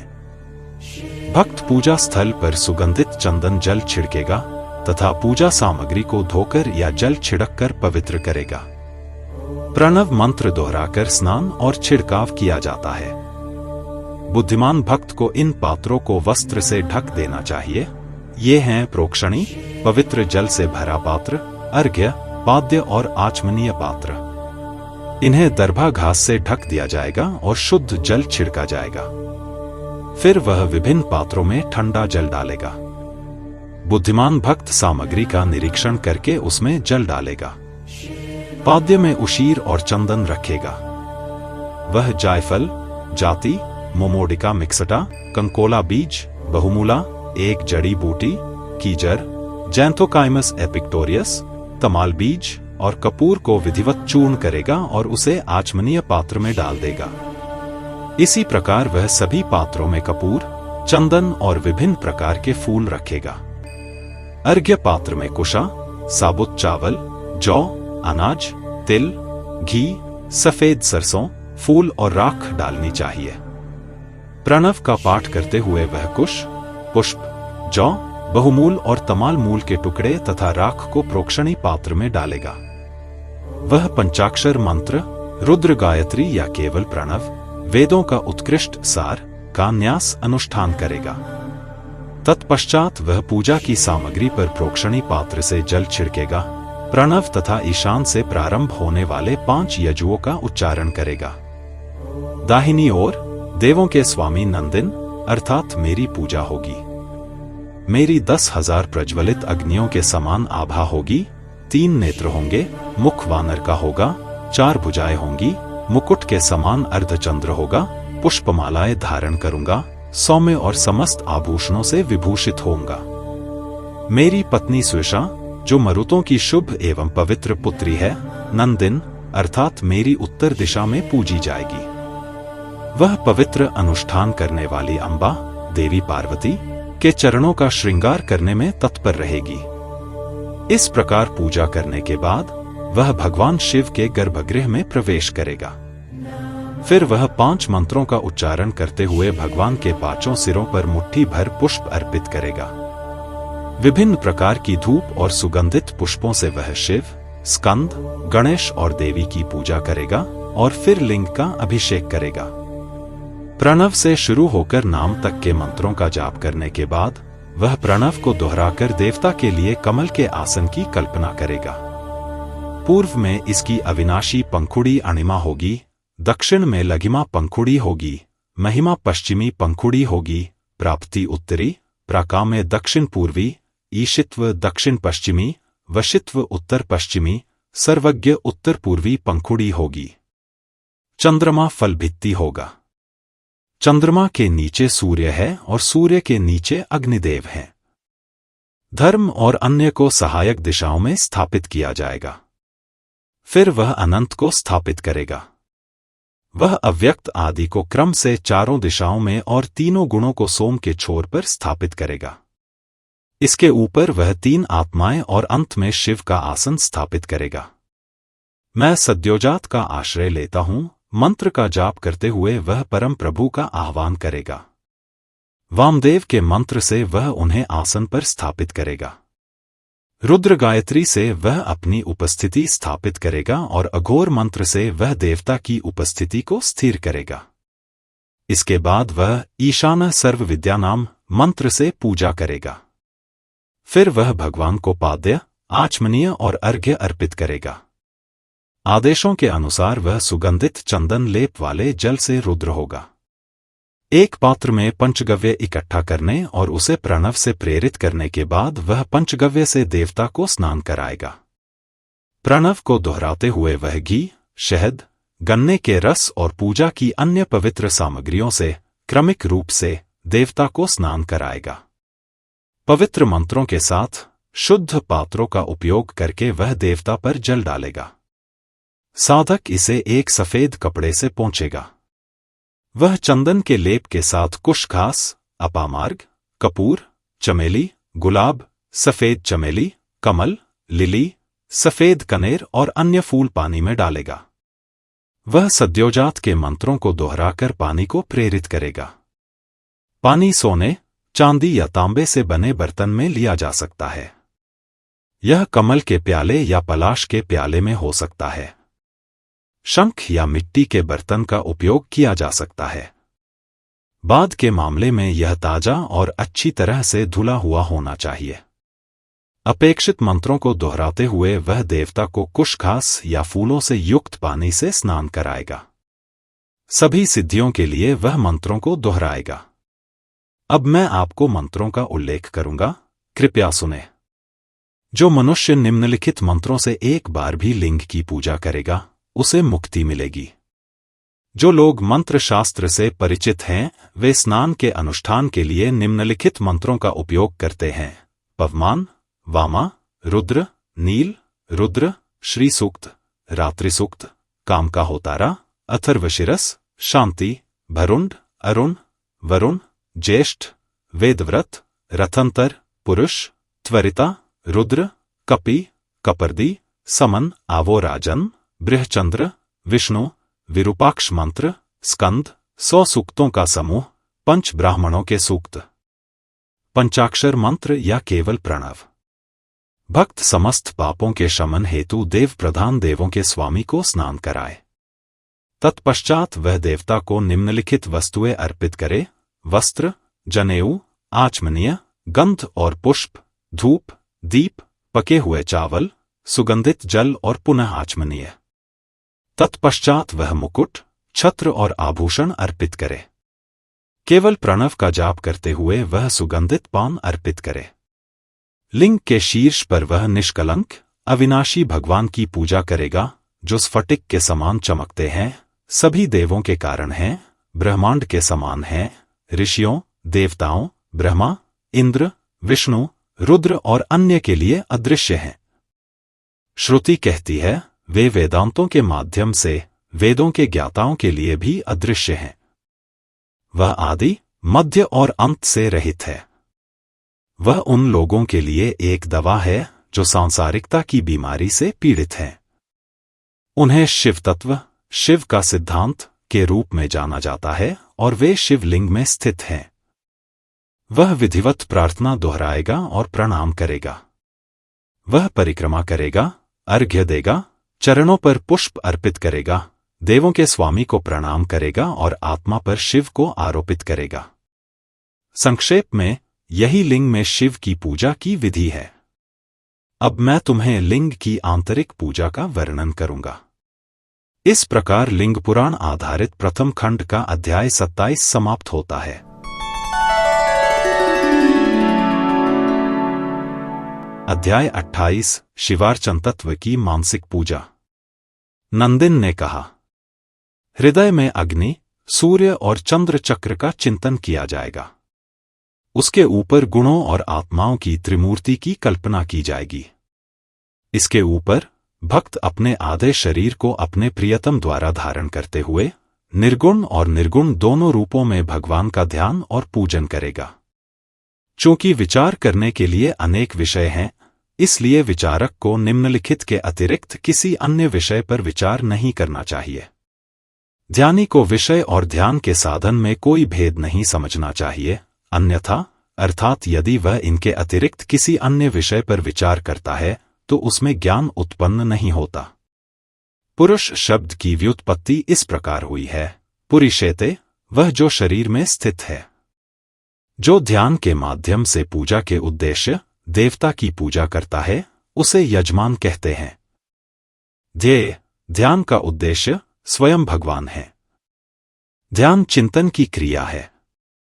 निरुक्ति, आनंद, ध्यान का फल है। जो इसे जानता है वह परम तत्व को प्राप्त करता है, जो प्रधान और पुरुष का आधार है। यहां पर परमेश्वर ध्यान का विषय 26वां तत्व है, ध्यानकर्ता जीव 25वां है, अव्यक्त या प्रधान 24वां है। 7 तत्व मिलकर महत, अहंकार और 5 तन्मात्राएं बनाते हैं। कर्मेंद्रियां 5 हैं, साथ ही ज्ञानेंद्रियां भी, फिर मन और 5 मन हैं। इस प्रकार शिव 26वां तत्व हैं। वे ही सृष्टिकर्ता और पालन करता हैं। वे ब्रह्मा से भी महान हैं। उन्होंने ब्रह्मा की रचना की है। वे ही ब्रह्मांड से ऊपर और महान हैं और स्वयं ब्रह्मांड हैं। जिस प्रकार माता पिता के बिना बच्चे जन्म नहीं लेते, उसी प्रकार शिव और उनकी पत्नी के बिना तीनों लोक जन्म नहीं लेते। सनत कुमार ने कहा, यदि महाप्रभु जो परम शक्ति और परमात्मा हैं, स्वयं करता है, तो वे जीवात्माओं की क्रिया का कारण कैसे हो सकते हैं? किंतु आपने परम प्रभु को नित्य, ज्ञानी और निर्गुण कहा है। फिर वे मोक्ष कैसे प्रदान कर सकते हैं? यदि वे निर्गुण हैं, तो वे कार्य कैसे कर सकते हैं? नंदिन ने कहा, काल ही सब कुछ विकसित करता है। भगवान शिव सदैव काल को विकसित करते हैं। जब मन गुणों से रहित होता है, भगवान के 8 रूप अनुभवजन्य ब्रह्मांड का प्रतिनिधित्व करते हैं। 5 तत्वों आकाश, पृथ्वी, वायु, अग्नि और जल के बिना तथा पुरोहित, सूर्य और चंद्रमा के बिना संसार का कोई अस्तित्व नहीं है। विचार करने पर यह स्पष्ट है कि स्थावर और जंगम प्राणियों से युक्त स्थूल जगत ही रुद्र का स्थूल शरीर है। ये 8 भगवान के ब्रह्मांडीय रूप हैं। हे श्रेष्ठ ब्राह्मणों, ऋषिगण कहते हैं कि भगवान का सूक्ष्म शरीर अवर्णनीय है। वेद कहते हैं, मन सहित वाणी उन तक न पहुंच पाने के कारण उनसे दूर हो जाती है। जो ब्रह्मानंद को प्राप्त कर लेता है, वह सब प्रकार के भय से मुक्त हो जाता है। अतः पिनाकधारी भगवान के आनंद को प्राप्त करने के बाद किसी को भी भयभीत होने की आवश्यकता नहीं है। अपनी कल्पना से यह अनुभव करके कि रुद्र की शोभा सर्वत्र विद्यमान है, तत्वदर्शी ऋषिगण कहते हैं, सब कुछ रुद्र है। ब्रह्मा को निरंतर नमस्कार करने से प्रतिष्ठा बढ़ती है। यह सब ब्रह्मा है, सब कुछ भगवान रुद्र है। पुरुष महान भगवान है, शिव परम भगवान है। इस प्रकार भगवान निर्दिष्ट किए गए हैं। उनका ध्यान ही एकमात्र चिंतन है। हे उत्तम पवित्र कर्मों वाले ऋषि, उनका चतुर्विध चिंतन और अनुभव करना चाहिए। वे संसार के कारण हैं, वे ही संसार हैं। वे मोक्ष के कारण हैं। वे परम आनंद हैं। अभ्यासी योगी के लिए चतुर्विध मार्ग बताया गया है। विचार को अनेक माना गया है। यदि वह एक स्थान पर केंद्रित हो तो उसे सुनिष्ठा कहते हैं, यदि रुद्र में केंद्रित हो तो रौद्री कहते हैं, यदि इंद्र में केंद्रित हो तो ऐन्द्री, यदि सोम में केंद्रित हो तो सौम्या, यदि नारायण में, सूर्य में या अग्नि में केंद्रित हो तो उसे इन्हीं नामों से पुकारा जाता है। यदि भक्त अपने मन में दोनों प्रकार से यह स्थिर कर ले कि मैं ही हूं और मैं ही वह हूं, तो उस विचार को ब्राह्मी कहते हैं। हे ब्राह्मणों, इस प्रकार भक्त को इस ब्रह्मांड को, चल और अचल दोनों को ब्रह्मा के समान समझना चाहिए। ध्येय को ध्यान में रखते हुए भक्त को स्थावर और स्थावर के बीच, त्यागने योग्य और न त्यागने योग्य के बीच, प्राप्ति संभव और असाध्य के बीच तथा करने योग्य और न करने योग्य के बीच के भेद के विचार से दूर रहना चाहिए। मैं भी तृप्त और संतुष्ट रहूंगा। ऐसे व्यक्ति का चिंतन ही ब्रह्मा से संबंधित वास्तविक चिंतन है, अन्यथा नहीं। इस प्रकार यथायोग्य क्रम से भगवान की मानसिक पूजा का वर्णन किया गया है। जो लोग इस मानस पुत्र की पूजा करते हैं, उनकी भी नमस्कार आदि से पूजा करनी चाहिए। भले ही वे विभत्स और विकृत हों, फिर भी इन ब्रह्म व्याख्याताओं की निंदा नहीं करनी चाहिए। किसी विवेकशील व्यक्ति द्वारा उनकी जांच नहीं की जानी चाहिए। जो लोग उनकी निंदा करते हैं, वे संकीर्ण बुद्धि वाले व्यक्ति हैं, जो उन प्राचीन ऋषियों के समान अत्यंत दुखी होंगे, जिन्होंने दारुका वन में भगवान की निंदा की थी।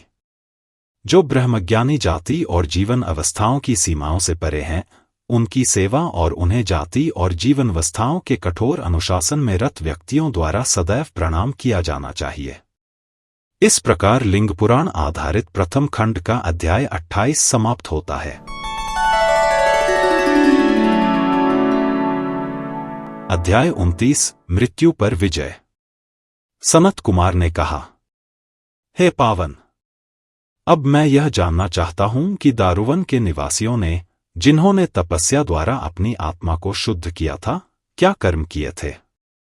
काम के नग्न स्वामी रुद्र ने कैसे भयंकर रूप धारण किया और दारुवन में चले गए।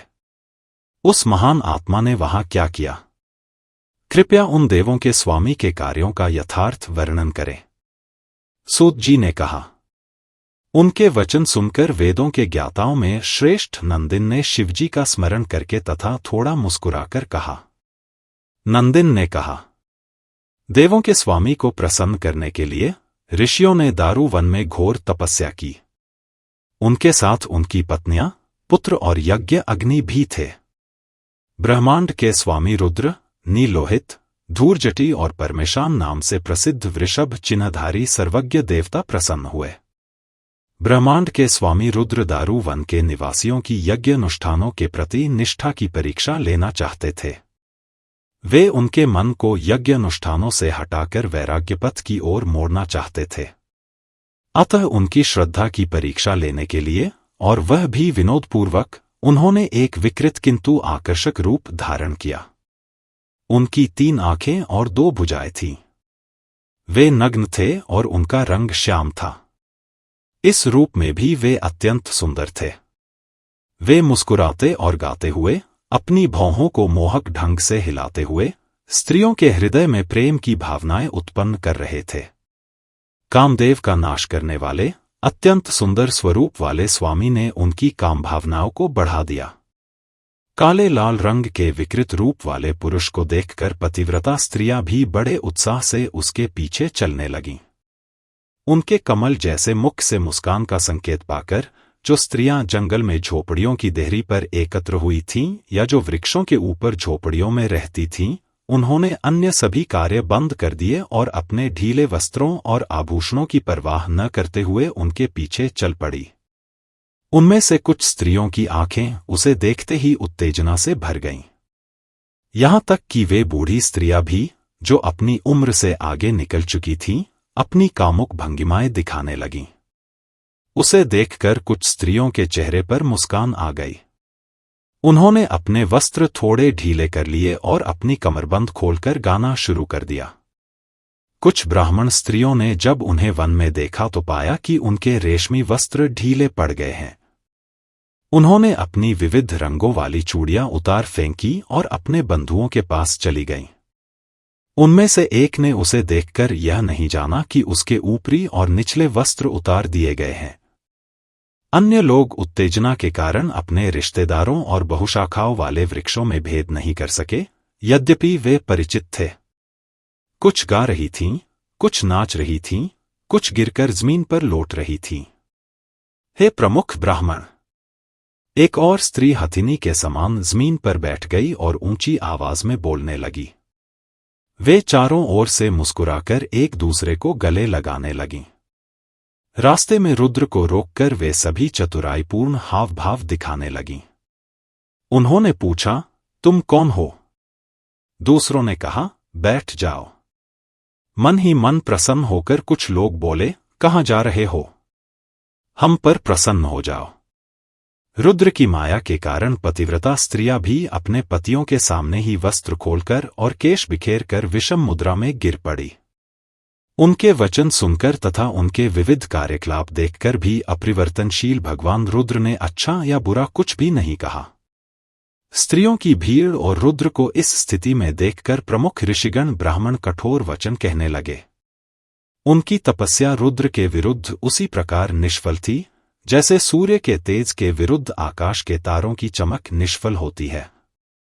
पूर्व में ऋषियों का आध्यात्मिक पराक्रम ऐसा था कि महापुरुष ब्रह्मा का यज्ञ एक ऋषि के शाप के कारण नष्ट हो गया, यद्यपि वह यज्ञ सामान्य कल्याण के लिए था। भृगु के श्राप के कारण महान पराक्रमी विष्णु को 10 अवतार लेने पड़े और प्रत्येक अवतार में कष्ट सहना पड़ा। हे धर्म के ज्ञाता, क्रोधित गौतम ऋषि ने इंद्र के अंग को भी काटकर फेंक दिया था। वसुओं को एक ब्राह्मण के श्राप के कारण गर्भ में ही रहना पड़ा। ऋषियों के श्राप से नहुष सर्प बन गए। यद्यपि क्षीर सागर भगवान विष्णु का नित्य निवास था, फिर भी ब्राह्मणों के शाप से वह सूख गया। जल सागर ब्राह्मणों के शाप से पीने योग्य नहीं रहा। 30 से 32 इसके प्रायश्चित हेतु विष्णु वाराणसी गए और अविमुक्तेश्वर की शरण में गए। उन्होंने त्रिनेत्रधारी देवों के स्वामी भगवान का दूध से अभिषेक किया। अनन्य भक्तिभाव से उन्होंने ब्रह्मा और ऋषियों के साथ मिलकर शिव पर दूध छिड़का, जो भगवान के शरीर के स्पर्श से अमृततुल्य हो गया और उस सागर को भर दिया जिसमें भगवान विष्णु ने अपना निवास बनाया था। धर्म को महर्षि मांडव्य ने शाप दिया था।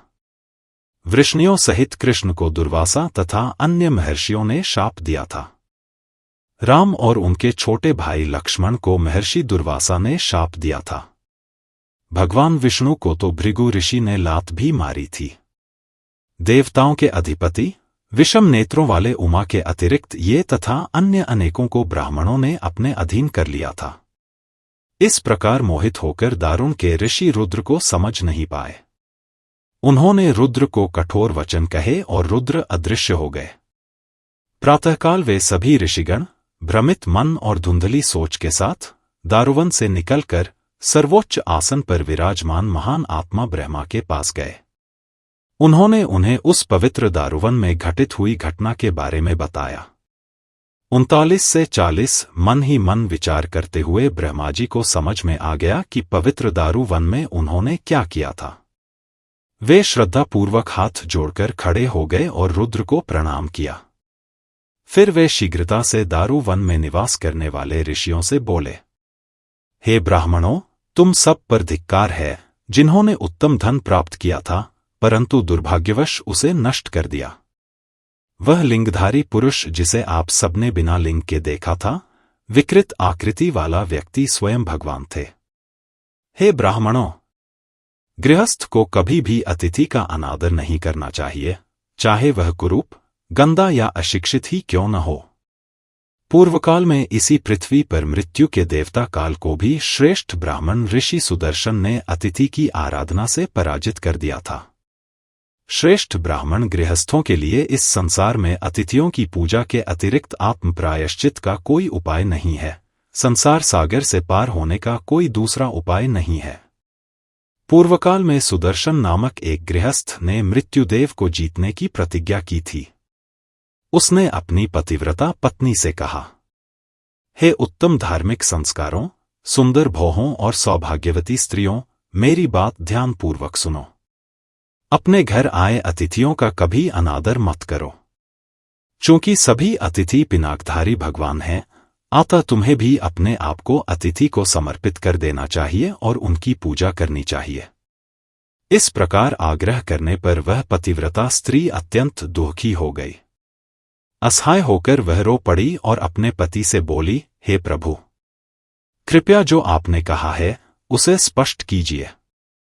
उसकी बातें सुनकर सुदर्शन ने पुनः कहा, हे श्रेष्ठी, सब कुछ भगवान शिव का है, और चूंकि अतिथि स्वयं भगवान शिव हैं, इसलिए सब कुछ उनका है। अतः अतिथि का सदैव आदर करना चाहिए। पति के इस प्रकार आग्रह करने पर उस पतिव्रता स्त्री ने इस आज्ञा को हृदय से स्वीकार कर लिया, जैसे कोई भगवान पर चढ़ाए हुए पुष्पों को अपने सिर पर रखता है। इस प्रकार वह अपने कर्तव्यों का पालन करती रही। हे श्रेष्ठ ब्राह्मणों, उनकी भक्ति की परीक्षा लेने के लिए धर्म स्वयं ब्राह्मण का रूप धारण करके ऋषि के घर आया। उस निष्पाप स्त्री ने अतिथि का स्वागत किया और पूजन सामग्री से उसकी पूजा की। इस प्रकार उसके द्वारा पूजित होकर ब्राह्मण वेशधारी धर्म ने पूछा, हे भद्र महिला, आपके कुलीन पति सुदर्शन कहाँ चले गए हैं? हे श्रेष्ठी, यह पका हुआ चावल और अन्य खाद्य पदार्थ पर्याप्त हैं। मैं कहता हूं, तुम्हें स्वयं को मुझे समर्पित कर देना चाहिए। अपने पति द्वारा पूर्व में कही गई बात को स्मरण करके वह पतिव्रता स्त्री लज्जा से भरी हुई, आंखें बंद किए हुए उसकी ओर बढ़ने लगी। फिर कहने लगी, परंतु फिर भी उसने अपने पति के कहने पर वहीं धर्म को समर्पित होने का मन बना लिया। इसी बीच उस स्त्री के पति सुदर्शन द्वार पर आए और उसे पुकारा, आओ आओ, हे भद्र महिला, तुम कहाँ थीं? यह अतिथि ही था जिसने उसे उत्तर दिया, हे सुदर्शन, हे परम सौभाग्यशाली, मैं अब आपकी इस पत्नी के साथ संभोग में रत हूं। कृपया यहां जो कुछ करना चाहिए उसका उल्लेख करें। हे श्रेष्ठ ब्राह्मण, संभोग समाप्त हो गया है। हे श्रेष्ठ ब्राह्मण, मैं संतुष्ट हूं। तब सुदर्शन नामक श्रेष्ठ ब्राह्मण ने बड़ी प्रसन्नता से कहा, हे श्रेष्ठ ब्राह्मण, आप इसे अपनी इच्छानुसार भोगें। मैं अब चला जाऊंगा। तत्पश्चात इस घटना से प्रसन्न हुए धर्म ने अपना स्वरूप प्रकट किया और उसे जो कुछ भी चाहिए था वह सब दे दिया और फिर उससे कहा, हे श्रेष्ठ ब्राह्मण, इस तेजस्वी स्त्री का मन से भी मैंने आनंद नहीं लिया। निस्संदेह मैं उसकी भक्ति जानने के लिए ही यहां आया हूं। हे उत्तम आचरण वाले ब्राह्मण, इस एक पुण्य कर्म से ही तुमने मृत्यु को जीत लिया है। हे इस तपस्या का प्रताप, ऐसा कहकर वह चला गया। अतः सभी अतिथियों की इसी प्रकार पूजा करनी चाहिए। हे अभागे कुलीन ब्राह्मणों, अधिक बातें करने से क्या लाभ? तुम सबको तुरंत उसी रुद्र की शरण में जाना चाहिए। ब्रह्माजी के वचन सुनकर श्रेष्ठ ब्राह्मण दुखी हो गए। आंसुओं से भरी आंखों से उन्होंने ब्रह्माजी को नमस्कार किया और कहा, ब्राह्मणों ने कहा, हे कृतज्ञ, हमें अपने प्राणों की या अपनी विकृत हो चुकी स्त्रियों की तनिक भी चिंता नहीं है, किंतु उन निष्कलंक सर्वव्यापी त्रिशूलधारी और पिनाकधारी भगवान को हमने अज्ञानवश धिक्कारा और शाप दिया है। यद्यपि उनके हमें देखने मात्र से ही हमारी शाप देने की शक्ति निष्फल हो गई थी। हे देवराज, अब आप हमें उस भयंकर भगवान, देवों के अधिपति, जटाधारी भगवान के दर्शन हेतु त्याग की विधि बताए। ब्रह्मा ने कहा, हे श्रेष्ठ ब्राह्मणों, भक्त को सर्वप्रथम अपने गुरु से बड़ी श्रद्धा से वेदों का अध्ययन करना चाहिए। वह सदैव उनके अर्थों का मनन करेगा और धर्म को समझेगा। वह समस्त विद्या पूर्ण होने तक अथवा 12 वर्ष तक शिष्य बना रहेगा। तत्पश्चात वह अपने विद्यार्थी जीवन के समापन पर पवित्र स्नान करेगा। वह विवाह करेगा और उसके बाद पवित्र संस्कारों से पुत्र उत्पन्न करेगा। तत्पश्चात वह अपने पुत्रों को जीविका के उपयुक्त साधन प्रदान करेगा। तत्पश्चात वह अग्निष्टोम आदि यज्ञों द्वारा भगवान की पूजा करेगा। वन में जाकर वह महात्मा की पूजा करेगा। वह दूध का आहार ग्रहण करेगा और अपनी इंद्रियों को वश में रखते हुए 12 वर्ष, 12 महीने, 12 पक्ष या 12 दिन तक देवों की पूजा करेगा। फिर वह उसी अग्नि में यज्ञ के लिए प्रयुक्त सभी पात्र अर्पित करेगा। वह सभी मिट्टी और लकड़ी के पात्र जल में और धातु के पात्र अपने गुरु को समर्पित कर देगा। वह अपनी सारी संपत्ति बिना किसी हिचकिचाहट के ब्राह्मणों में बांट देगा। वह भूमि पर लेटकर गुरु को प्रणाम करेगा। फिर वह विरक्त होकर सब कुछ त्याग कर तपस्वी बन जाएगा। वह अपने केशों को शिखा सहित उतार देगा और अपना पवित्र धागा उतार देगा। वह जल में भूः स्वाहा कहते हुए 5 आहुति देगा। तत्पश्चात वह पूर्ण मोक्ष प्राप्ति के लिए विचरण करेगा, अन्न त्यागने का पवित्र अनुष्ठान करेगा और जल, पत्ते, दूध या फलों पर निर्वाह करेगा। यदि इस प्रकार जीवन व्यतीत करते हुए भी वह तपस्वी 6 महीने या 1 वर्ष के भीतर नहीं मरता, तो वह जोखिम भरी यात्राएं करके अपने शरीर को कष्ट देगा। इन क्रियाओं से वह शिव से एकरूप हो जाता है। हे दृढ़ पवित्र अनुष्ठानों वाले पुरुषों, भक्ति से युक्त मनुष्य शीघ्र ही मोक्ष भी प्राप्त कर सकता है। रुद्र के भक्त के लिए ये सब किस काम के हैं? न तो पवित्र अनुष्ठान, न ही विधिपूर्वक त्याग, न यज्ञ, न दान, न ही विभिन्न प्रकार के होम और न ही सभी प्रकार के शास्त्रों और वेदों का अर्जन ही उसके किसी काम का है। रुद्र की भक्ति से ही श्वेत ने मृत्यु को जीत लिया था। हे महाप्रभु, कल्याणकारी और परमात्मा के प्रति आपकी भी ऐसी ही भक्ति हो। इस प्रकार लिंग पुराण आधारित प्रथम खंड का अध्याय 29 समाप्त होता है।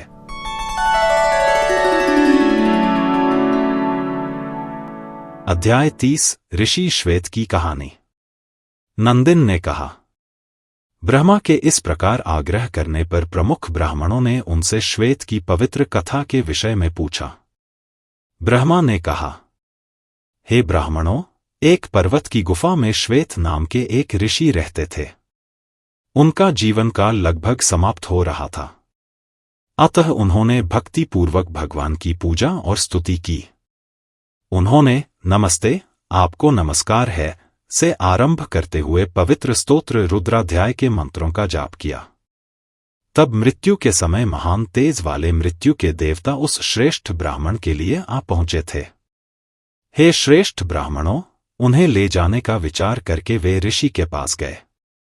श्वेत ने काल को देखा और यद्यपि उनकी मृत्यु का समय निकट था, उन्होंने त्रिनेत्र वाले भगवान रुद्र का ध्यान किया और उनकी पूजा की। मैं 3 नेत्रों वाले, महान सुगंध वाले, समृद्धि बढ़ाने वाले भगवान की पूजा करता हूं। मृत्यु के देवता मेरे लिए क्या करेंगे, चूंकि मैं मृत्यु का भी मृत्यु हूं। श्वेत की ओर देखकर समस्त लोगों को भयभीत करने वाले मृत्यु के देवता ने मुस्कुराते हुए कहा, आओ, हे श्वेत, इस उपाय से तुम्हें क्या फल प्राप्त होता है? हे श्रेष्ठ ब्राह्मण, मेरे चंगुल में फंसे हुए को कौन बचा सकता है, चाहे वह रुद्र हो, विष्णु हो या ब्रह्मा हो। हे ब्राह्मण, रुद्र से संबंधित इस विधि का मुझ पर क्या प्रभाव पड़ता है? हे मुनि, चूंकि तुम्हारी आयु समाप्त हो गई है, इसलिए मैं तुम्हें अपने लोक में ले जाने पर तुला हुआ हूं। पुण्य विचारों से युक्त इन भयंकर शब्दों को सुनकर प्रमुख ऋषि ने हा रुद्र, रुद्र, रुद्र कहकर पुकारा। उन्होंने कला की ओर देखते हुए आंसुओं से भरी आंखों से उत्तेजित होकर उदास भाव से कहा। श्वेता ने कहा, हे काल, यदि हमारे बैलचिन्ह वाले भगवान रुद्र, जो सभी देवताओं के मूल स्रोत हैं, इस लिंग में उपस्थित हैं, तो आप क्या कर सकते हैं? हे महाबाहुओं के स्वामी, मुझ जैसे रुद्रभक्त पुरुष के लिए आपकी यह आज्ञा किस काम की? मैं आपसे कहता हूं कि आप जिस मार्ग से आए हैं, उसी मार्ग से चले जाए। यह सुनकर तीखे दांतों वाला और देखने में भयानक काल क्रोधित हो गया। हाथ में पाश लिए हुए उस भयानक देवता ने सिंह के समान गर्जना की और बार बार ताली बजाई। फिर उसने उस ऋषि को बांध दिया जिसकी मृत्यु का समय आ गया था और उससे इस प्रकार कहा, हे ब्राह्मण ऋषि, हे श्वेत, तुम्हें मेरे धाम ले जाने के लिए मैंने तुम्हें बांध रखा है। अब तुम्हारे देवों के स्वामी रुद्र ने क्या किया है? कहाँ है रुद्र और कहाँ है आपकी भक्ति? कहाँ है आपकी पूजा और उसका फल? मैं कहाँ हूं और मुझे किससे डरना है? हे श्वेत, तुम मुझसे बंधे हुए हो। हे श्वेत, क्या आपके रुद्र इस लिंग में स्थित हैं? यदि हां, तो वे सर्वथा निष्क्रिय हैं। उनकी पूजा कैसे की जा सकती है? तब काम और यज्ञ का नाश करने वाले त्रिनेत्रधारी भगवान रुद्र, उमा, नंदिन और प्रमुख गणों के साथ हंसते हुए शीघ्रता से ब्राह्मण को मारने आए यमराज को मारने के लिए आए। हे ब्राह्मणों! तब रुद्र को देखकर महाबली यमराज भयभीत होकर ब्राह्मण को छोड़कर मुनि के पास गिर पड़े। मृत्यु के संहारक भगवान रुद्र को तथा उन्हें देखते ही तुरंत गिर पड़े यमराज को देखकर श्वेत ने जोर से गर्जना की। हे श्रेष्ठ ब्राह्मणों! देवताओं ने भी जोर से गरजकर भगवान तथा उमा को प्रणाम किया। प्रमुख ऋषिगण बहुत प्रसन्न हुए। आकाश में विचरण करने वाले देवताओं ने ऋषि और रुद्र के सिरों पर आकाश से शीतल और तेजस्वी पुष्पों की वर्षा की। यम को मृत देखकर नंदिन ने भगवान रुद्र को प्रणाम किया। गणों के नेता और भगवान रुद्र के अनुयायी नंदिन ने बड़े विस्मय में भगवान से कहा, यह बाल बुद्धि वाला यम साथ मर गया है। अब ऋषि पर कृपा करें। यमराज को क्षण भर में नष्ट होते देख भगवान ने श्रेष्ठ ब्राह्मण को आशीर्वाद दिया और अंतर्ध्यान हो गए। 8 अतः हे ब्राह्मणों, हमें भक्तिपूर्वक उन भगवान की पूजा करनी चाहिए जो मृत्यु के देवता को जीतते हैं। वे मोक्ष और सांसारिक सुख दोनों के दाता हैं। वे सबका कल्याण करने वाले हैं। बहुत बातें करने से क्या लाभ? रुद्र का त्याग करके और भक्तिपूर्वक उनकी पूजा करके तुम शोक से मुक्त हो जाओगे। नंदिन ने कहा। ब्रह्माजी के इस प्रकार कहने पर ब्रह्मवेत्ता ऋषियों ने पुनः कहा, हे प्रभु, प्रसन्न होइए। पिनाकधारी भगवान रुद्र की भक्ति किस तप, यज्ञ या धार्मिक अनुष्ठान से प्राप्त की जा सकती है? द्विज रुद्र के भक्त कैसे बन सकते हैं? ब्रह्मा ने कहा, हे श्रेष्ठ मुनियों, शिव भक्ति न तो दान से प्राप्त की जा सकती है, न ही विद्या से, जो ब्रह्मांड के महान कारण हैं। यह दीर्घकालीन या सत्रीय यज्ञ, पवित्र अनुष्ठानों, वैदिक ग्रंथों, योग ग्रंथों या संयमों से प्राप्त नहीं की जा सकती। यह केवल ईश्वर की कृपा से ही प्राप्त होती है। यह वचन सुनकर व्याकुल ऋषियों ने अपनी पत्नियों और पुत्रों सहित ब्रह्मा को प्रणाम किया। अतः भगवान रुद्र की भक्ति पुण्य, प्रेम और धन प्रदान करती है। इससे ऋषि को विजय प्राप्त होती है। इससे उसे मृत्यु पर विजय प्राप्त होती है। पूर्वकाल में भक्ति के बल पर दधीच ने भगवान विष्णु और उनके सहयोगी देवताओं पर विजय प्राप्त की थी। उन्होंने अपने पैर के अग्रभाग से क्षुप का वध किया था। उन्हें कठोर हड्डियां प्राप्त हुईं। भगवान की स्तुति करके मैंने भी मृत्यु पर विजय प्राप्त की। यहां तक कि मृत्यु के मुख में पड़े हुए महामुनि श्वेत ने भी भगवान की कृपा से मृत्यु पर विजय प्राप्त की, जिस प्रकार मैंने उसे जीता था। इस प्रकार लिंग पुराण आधारित प्रथम खंड का अध्याय 30 समाप्त होता है।